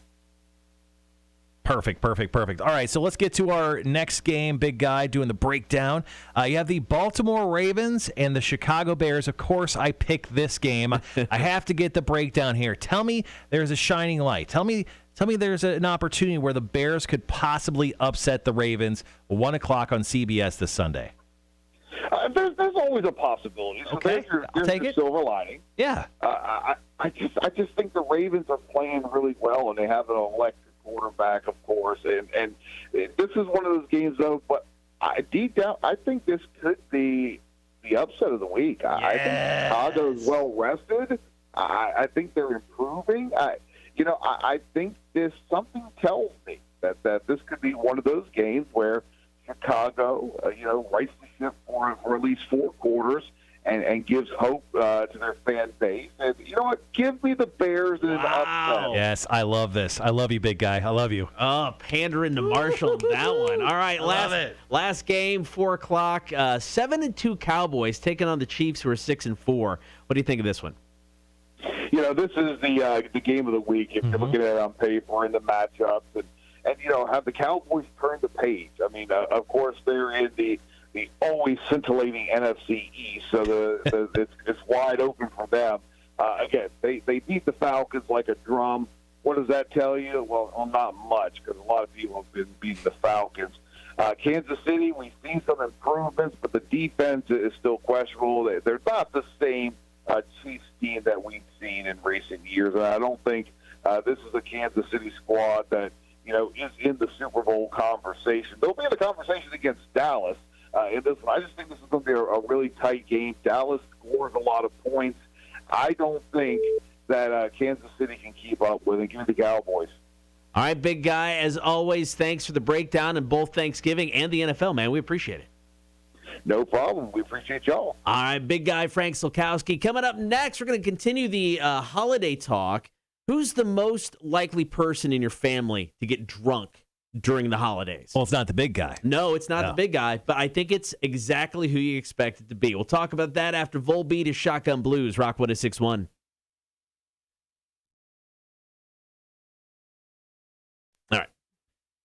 All right, thanks to the big guy for joining us for the big guy breakdown. I flip over the cameras real quick. Once again, thank you for joining us today.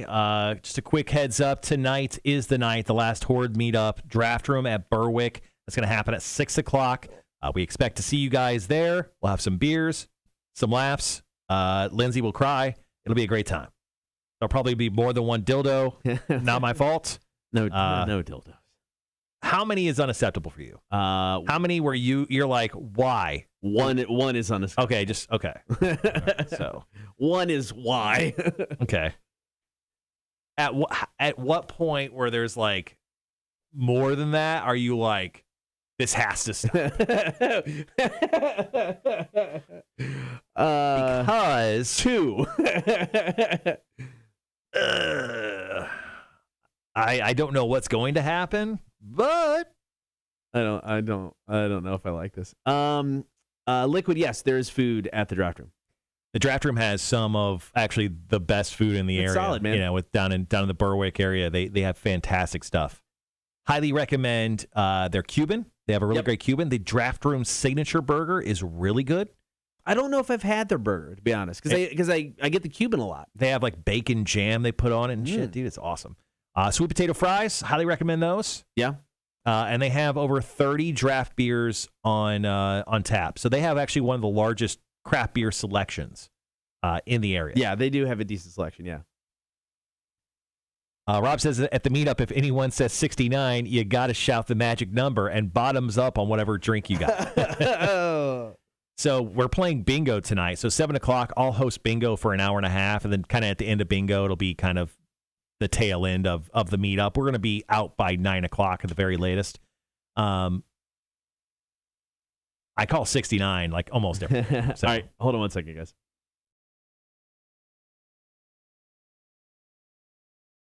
Okay, so be prepared to chug your beers.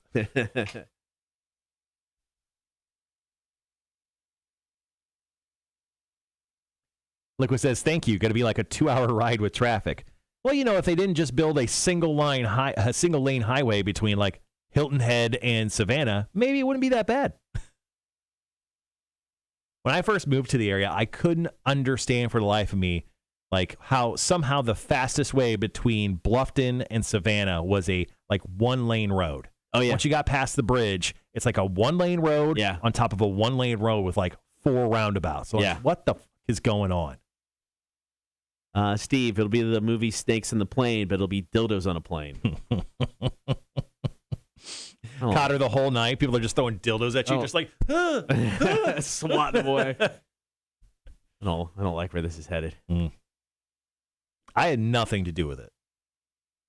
I don't believe that. What the? I had nothing. If there's any dildos that show up tonight, outside of the one I'm going to bring, most likely, I want you to know I had no part in even bringing this up. When have I even talked about it except for today? When are people going to have time to go buy a dildo and then bring it to a bar? And who would do that? The Horde. Yeah. I hope so. We'll be right back, guys.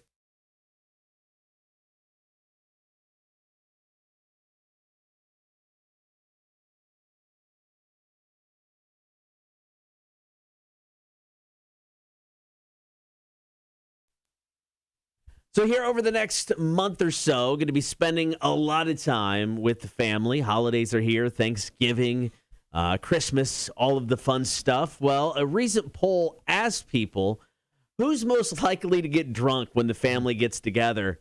And, you know, sometimes the stereotype is just true because everybody's going, yep, it's my uncle. Uncle's getting hammered this holiday season. Yeah, and turns out I'm that uncle. 33% of people said that, and they nailed it. I am that drunk uncle. When I go home and see my family, it's usually me who is getting drunk. Some other things this survey revealed: the worst topics to bring up at the table. Politics, always bad, man. Don't do that, especially with drunk uncle around. Family gossip and personal drama. So then, I mean, okay, you get rid of politics, you get rid of gossip, personal drama. What do you talk about? Nothing. I was going to say. And that's the best part of spending time with my family, where we say nothing. Really? Yeah. I don't want to hear them talk. It's going to make them hate. It's going to make me hate them more. Sit there awkwardly in silence and eat your food. It's the beautiful part. Now, Kotter, there's another thing in this poll that I found very, very interesting to this. Now, it said that 48% of us expect to drink more at family get-togethers than we do at any other social event this year.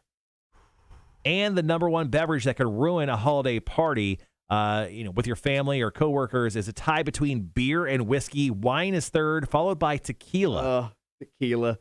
No, I get it, man. It's like people at the holiday's stressful enough as it is. Now you're spending time with family. Sometimes you're seeing people you don't normally see. You're forced into situations, talking to people you wouldn't normally talk to.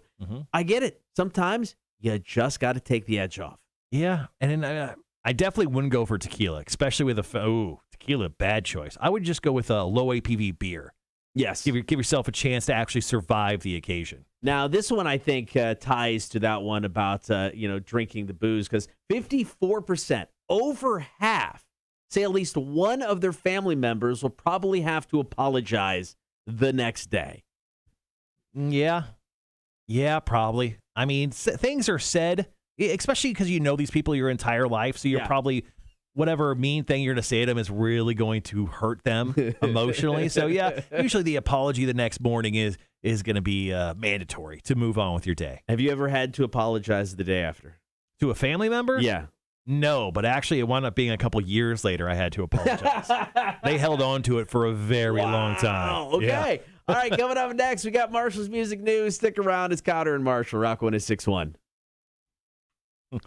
Rob goes, oh, poor beer and whiskey, always the blame. Rob still loves you. Whiskey's like, now's the time to tell him what you really think. So I actually had to apologize to my sister 2 years after something happened. Wow. So my sister lives in Colorado. So I went to the dispensary. Yeah. And I bought edibles. Sure. So I bought like little gummies and red velvet cookies and little s'more brownies. I'm a fat guy. Of course, I bought all that stuff. So I went to her house and I spent 3 or 4 days with her. Had a great time. Went to museums. Yeah. Spent time with the family. Had cookouts. Saw music, whatever. Did all sorts of stuff. Went to a baseball game. Breweries. So wound up having a great time. So my sister tells my other sister, who lives in Colorado, who I stayed with, that we got high while we were there. My sister Tanya was not happy with me for that. She found out 2 years later, called me up and forced me to apologize to her, or we wouldn't talk again, and said the basis of the apology needed to be because if the cats got into my suitcase and ate the edibles, they could have died. And she loves her cats more than she loves anyone else. And I had to apologize, and it took everything in me. I'm like, do I need a sister? I mean, when you force an apology out of someone, does it really count? Well, I had to. Well, here's the thing, though. The edibles were in a closed plastic container in my zipped up suitcase. Right. So I had them in a secure location to what I thought, right? Yeah. So she was still not happy with that. I had to apologize. I thought deep and long on that phone call because I wish I could go back and hear the audio of it because you probably heard me go and then wait there for a second. And then if I'm like, you know what, I'm sorry. I'm sorry if you felt that way. Yeah. Did not mean to make you feel that way. But yeah, I had to apologize for eating edibles 2 years after the fact. That's a little crazy. Easy talk. Jeremy says, family members, you want to tell us what's on your mind? Me? No, not unless everyone gets real cool about a bunch of stuff really quickly. Exactly. That's why my favorite time with my family is when I'm not with them. They're better people without me. They're better people. Yeah. At least you recognize that. They don't need me. What am I going to do? I'm just going to piss them off or embarrass them. Right. Make them upset because I say stuff all the time. I get it. Rob says the one drink I can't handle is gin. My grandfather caught me stealing his, so he made me one for one him with him. Made me a bitch. Oh, my Lord. Funny enough, my wife loves gin, and she'll drink you under the table with it. I've had a gin drink maybe once or twice. It's not something I don't know whether I really like it or dislike it because I haven't had it enough. It just tastes like lemon water. Yeah. It's just, I don't know, it's not for me. Right. Because, we ran out. It's unbelievable to even imagine. I've run out of whiskey once at my house, and then I tried to drink gin one night with my wife. Yeah. Couldn't do it. Well, she just drinks gin and tonics. Okay. Yeah, and like a squeeze of lemon, and I'm like, nope. I'd rather lick the floor. It's about the same taste.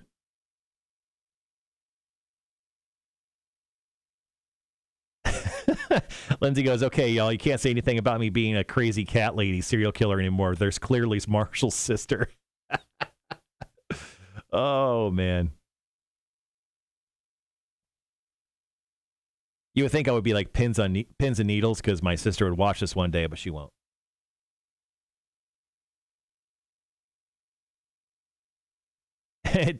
Rob says gin tastes like shame and tree sap. Charles says, want to fight? Give me gin. Right goes, I'm not a gin guy either. Whiskey all the way. Yeah, when it comes to the spirits, I like to do, most of the time, it's just an old fashioned. Yeah. I've come to really love old fashions, mostly because they're so gosh damn easy to make. I drink those 90% of the time at home. Yeah, I do like old fashioned. I'll do that. If I'm feeling real fancy, I'll do like a White Russian. I'll probably like slip in like a lesser whiskey instead of doing a vodka, because I'm not generally a vodka guy. And then usually just a beer. Most time it's your crappy domestic, and then I'll dive into craft beers. Lindsay goes, shame and tree sap. I'm dead. That is pretty good. All right, guys, we just got Marshall's music news. That wraps up the 5th to last show ever. Obviously, we're on tomorrow with Mayor Van Johnson. That'll be on at 9 a.m. tomorrow with Beer for Breakfast. Excited to have him in. First time ever. And then next week, Torture Tuesday on Tuesday. Every single hour, we're doing a different Torture Tuesday. I think I thought of, so we've got the Legos, something hot, mouse traps. We could do the dog shot collar. Yeah, sure. I think that's a good one. And then on Wednesday, it's just kind of a mess.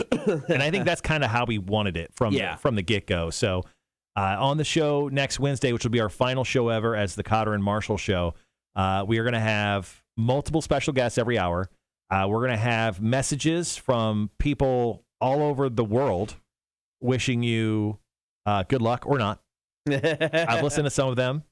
They're spicy. Some of them are spicy. And then, we're going to be drinking beers, and we'll probably be drunk at some point, at a lot of points. Mac will be joining us in studio. We may just want to have her take over the board at some point. Yeah, we'll see how it's going. And then, Rhett says there's the flashlight taser. Do it, Kotter. No, I'm sorry, guys. I'm not gonna tease you. I'm not gonna do it. I'm not even gonna play around with it. I'm not gonna. You know what? I'll get stunned. I'll do it. Someone has to do it on this show. Aaron, A-Dub was gonna let you do it the other day, so I say we just tag A-Dub. And you won't stun him? No, I feel if I can't if I'm not gonna take it, I don't feel like I deserve to do it. But to here's else. the thing: I still have to work here. What if he holds it against me? You stun him and you're gone. You're a fart in the wind starting Wednesday. Will you just stun him on your way out? I don't know. We'll see. He may not give us the option again. I'm not talking about stone cold stun. I'm talking about stun him with that flashlight. I'll do that. He wouldn't know how to take it. He would just stand there and be like, "Why'd you fall down?" Sell it. All right, we got about 2.5 minutes. Are you doing the brass against first? I'm going to do the Sophia just band announcement, kind of explain what happened again. Right. Then I got the Super Bowl story and then the Metallica Black Box story. So Cool.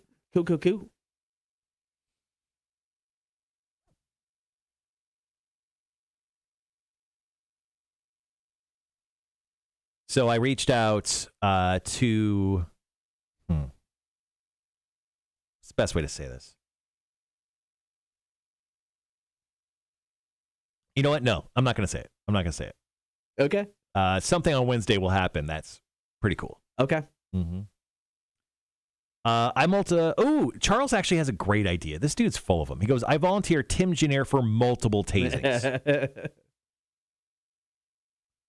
Jeremy says, you got to get Voodoo Jack in there. Sorry, there's a bug right there. I got to get Voodoo Jack in there to give that fool a good thwacking. There is actually a pretty good chance of that. Voodoo Jack may be coming in, possibly, for the final show. Rob says he has a stun gun at work as a work experience. It sucks, but it's okay if someone else gets it too. Okay. I like that. You and A-Dub can do it. That's fine. Yeah, sure. All right, 1 minute. What if the stunning is what you need to kind of change your outlook on life? No, I think that's the move. What if it's what you needed the whole time? You know, like people will take like LSD and they're like, my mind is so much further open. I'm thinking about this. You know, I mean, right. hallucinogenics are known to open people's mind creatively and in different situations. It's supposed to help with depression, among other things. I mean, what if getting stunned by a stun gun, not a taser, a stun gun, really opens your mind on a few other things? I'm okay with not finding out. All right, 15 seconds. Sounds like a man who doesn't want to live.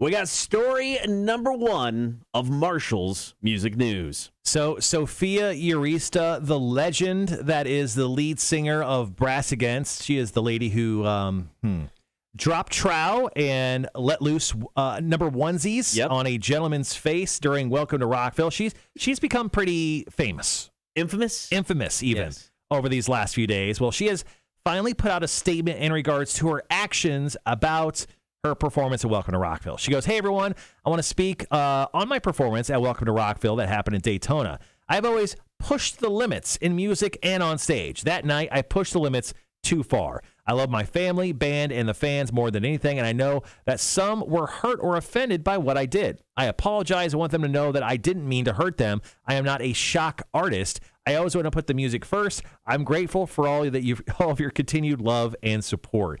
Now, we actually talked to Horde member Jess on the stream just the other day, and she said that Sophia Urista was actually asking for someone to come on stage so she could pee on them. Right. And that gentleman volunteered his services.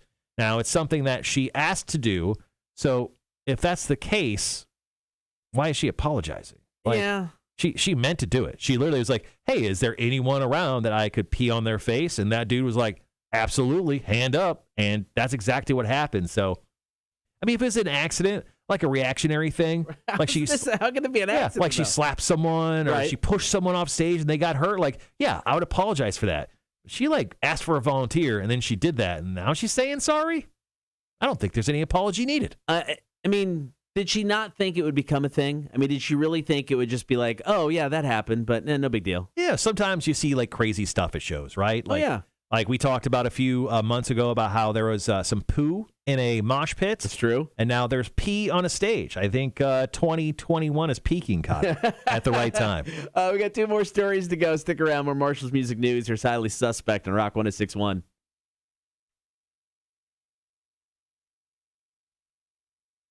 Get it? Peaking? Yeah. All right. Hope everyone got that.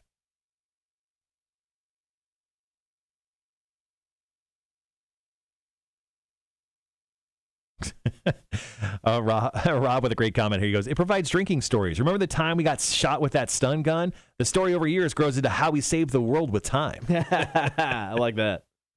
Yeah. So just get stunned, man. No.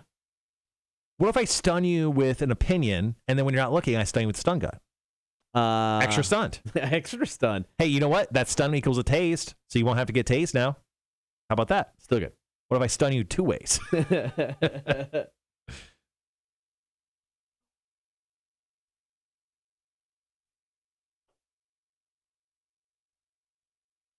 Yeah, today's office time is going to be short and quick. That's what she said. After the show, I'm going to work on, obviously, tomorrow, make sure we're good there. Take a nap this afternoon, then obviously get down to the draft room at 4 o'clock for no reason at all, just so you know. Yeah. Oh, hey, can you meet me there at 4? Yeah, we discussed that. I'll be there. Yeah. Perfect.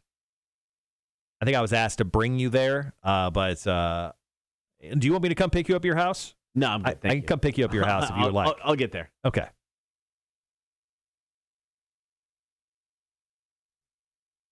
I offered. No, I appreciate it.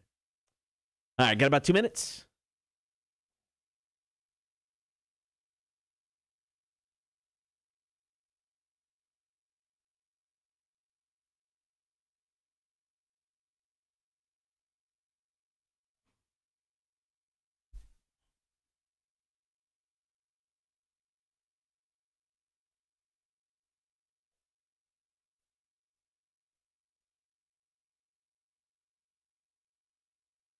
So here's a fun story. Here's the headline, Kotter. Yes. Florida tops 1,000 manatee deaths in a grim single-year record. That's not good. More than 1,000 manatees have died in Florida so far this year, eclipsing a previous record as the threatened marine mammals struggle with starvation due to polluted waters. That's sad. So this story is out of St. Petersburg. 1,003 manatees have died so far this year. The previous record all-time record was 830. Wow. In 2013, and last year was 637. So almost doubling the deaths of manatees. Cool. A little bit of a jump up. I'm sure it's fine. I'm sure they don't do anything for the environment.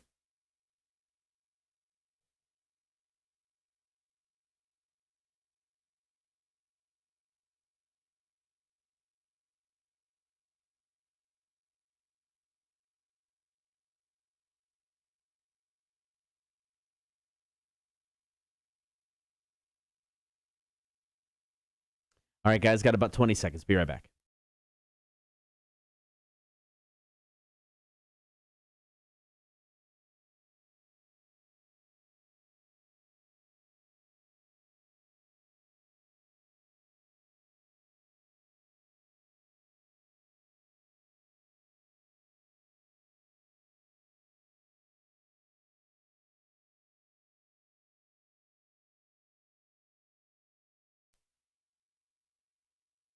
It's story number 2 of Marshall's Music News. For the third year in a row, the 3-night music fest to precede the Super Bowl will be taking place. Among the artists will include Green Day and Machine Gun Kelly. Now, these are the few days before the Super Bowl, February 10th and 12th.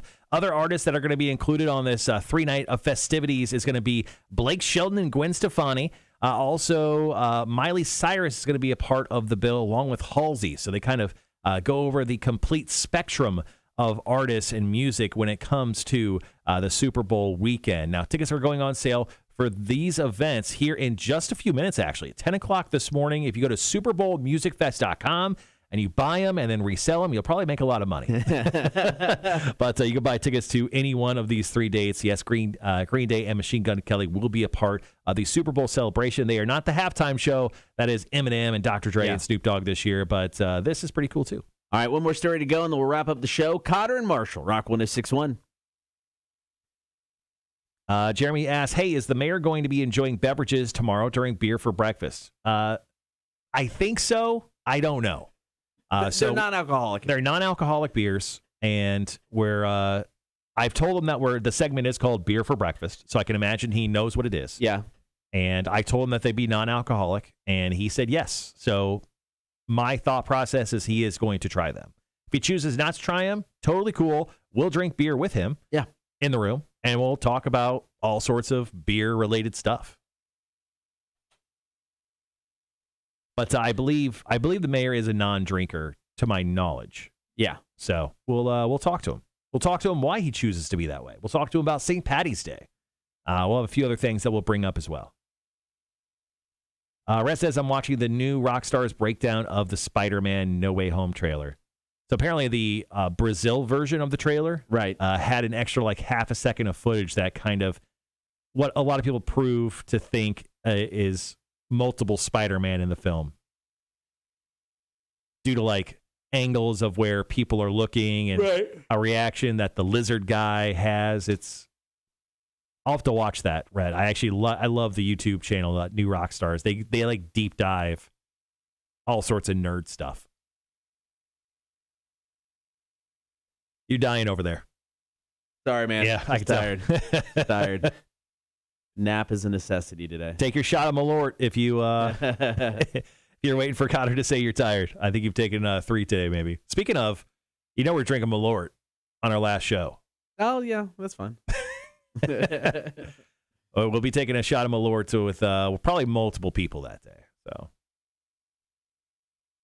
we talked about making a Malort reaction video. Yeah. The whole show could possibly be a Malort reaction video.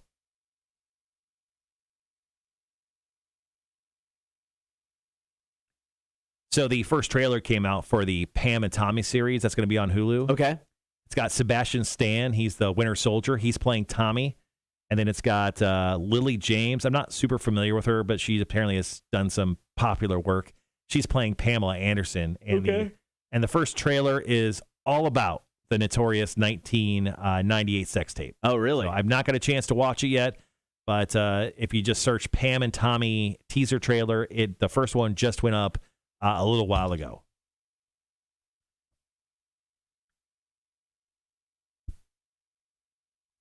Yes, Malort is alcoholic gasoline. It's so bad. Well, that's another thing. I had final show breakdown. I got to put smelling salts on there. Oh yeah. Got to make sure we hit it all. I got Big Money Monday on a Wednesday there. Right. Definitely have to. I'll put smelling salts at the beginning of the show. There you go.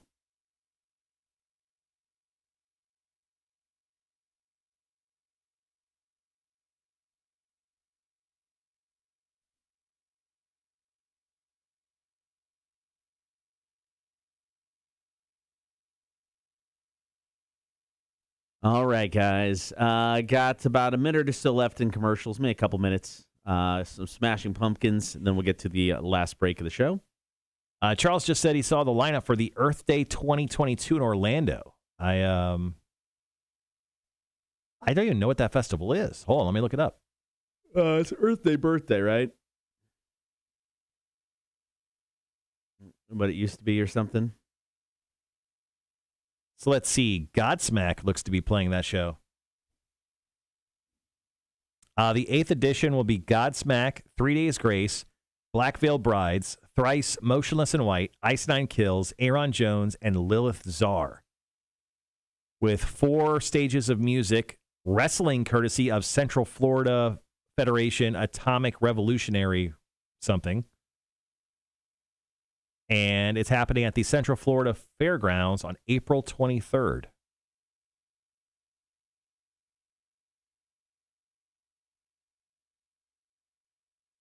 Earth Day birthday. Okay, I kind of like that. Yeah.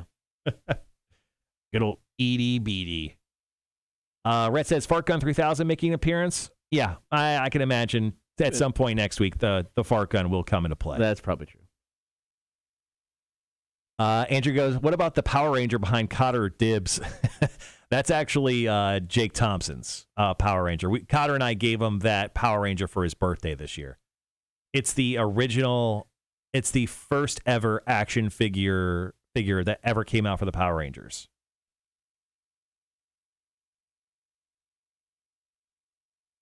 Liquid says, I'm swamped here. I'll see you all tonight. Drive safe. Don't let your meatloaf.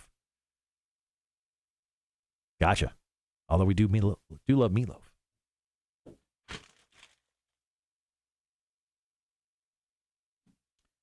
I'm kind of excited for Liquid goes dibs on Slave One. Kotter may give that to you.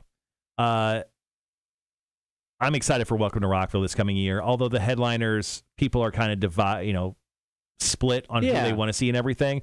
I think the actual lineup itself is going to be really, really solid this year. Jeremy says, where y'all tonight? Oh, we're going to be at the Draft Room in Berwick, Jeremy, starting at 6 p.m. It's going to be our last Horde meetup with everyone. We're going to hang around. We got bingo starting at 7 o'clock. So the Draft Room in Berwick's on the 17th. So if you just take the 204 down to what is technically Ocean Highway or whatever, take a right. It's just down there to the left inside the Kroger complex.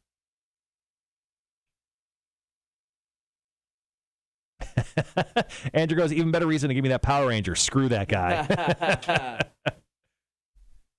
He makes a point. Yeah, he does. He makes a solid point. Let's make sure Jake takes us out to lunch first. Then we'll start giving away his stuff. That is fair. All right, guys, got about 3 minutes.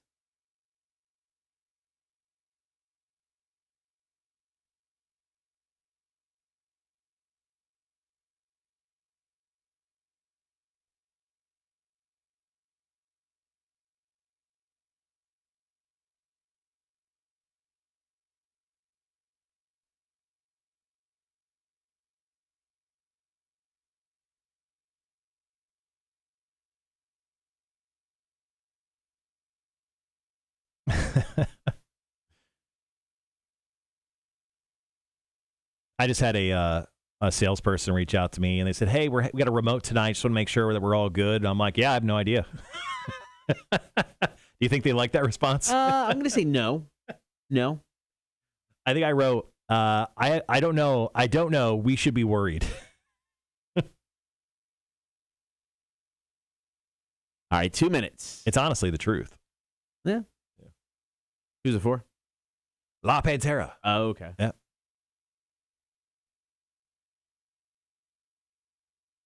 I actually find myself listening to La Pantera probably more than someone who doesn't speak Spanish should. Okay. I like the vibe. I like the energy. Sure, I get that. I don't understand a damn thing on it. I also get that. All right, guys, one more time, and I'll say it probably after this break, too. Last Horde meetup with Kotter will be tonight. Draft Room at Berwick.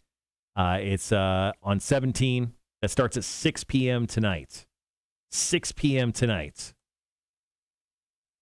We went over the list of acceptable gifts for Kotter earlier in the show, so make sure to bring one. Nothing. Dildos, pickles. What else did we say?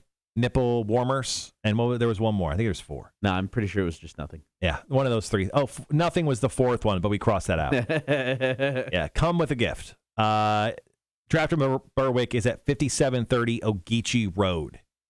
So 5730 Ogeechee Road, Suite 110. It is if you're looking at the Kroger inside the complex, just go left as far as you can. And it's the last kind of unit there. All right, we got about 30 seconds. Final break. Jeremy said you said 2 minutes 2 minutes ago. Time isn't real. All right, guys, be right back.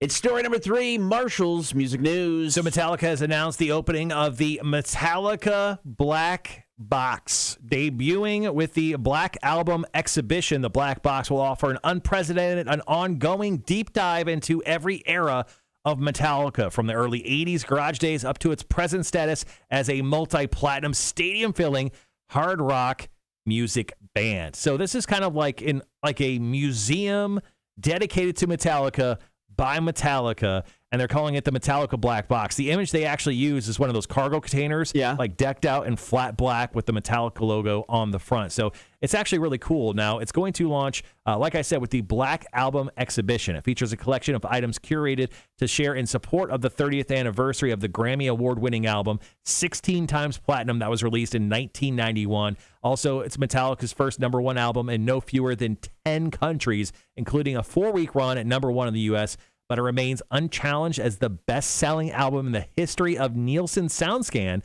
outselling every release in every genre over the past 30 years. No way. Yes. So in the next coming weeks, months, and years, they're going to be essentially taking out the Metallica Black Box and showcasing all sorts of stuff from their past. I don't know if it's going to tour. I don't know if it's just going to be based in San Francisco, where it kind of sounds like that. But if you want more info, MetallicaBlackBox.com is where you can check that out. All right, coming up on the show tomorrow, going to be joined by Mayor Van Johnson. 9 o'clock hour, beer for breakfast, special non-alcoholic edition. This is, and it's our last beer for breakfast ever. Yes. Ish. So this is going to be probably our most prestigious guest. Yes. And the first time ever not drinking to drink beer. Yeah, it'll be odd. It's going to be a weird one. I think we'll make it through. Yeah. We'll be all right. All right, thank you guys for hanging out. Appreciate it on air and on the stream. We'll talk to you tomorrow at 6. Kotter and Marshall Show, Rock 106.1. Oh, man. So at the end of every show, we play Eric Andre's outro song. Yeah. We will be doing a live sing-along to that on our last show as well. I'll get to those details later, and I'll share the lyrics. Okay, yeah. There's 3 sentences. Definitely need to share lyrics. It's easy to remember. Yeah. All right, guys, that's the end of the show today. We'll see you tomorrow, 6 a.m. on the show. For those who can make it out tonight, Draft Room at Berwick on Ogeechee Road, 6 p.m. tonight. I always mess this up. 6 p.m., not a.m. 6 p.m. tonight. We'll see you there for the last Horde meetup. Peace out. See you guys.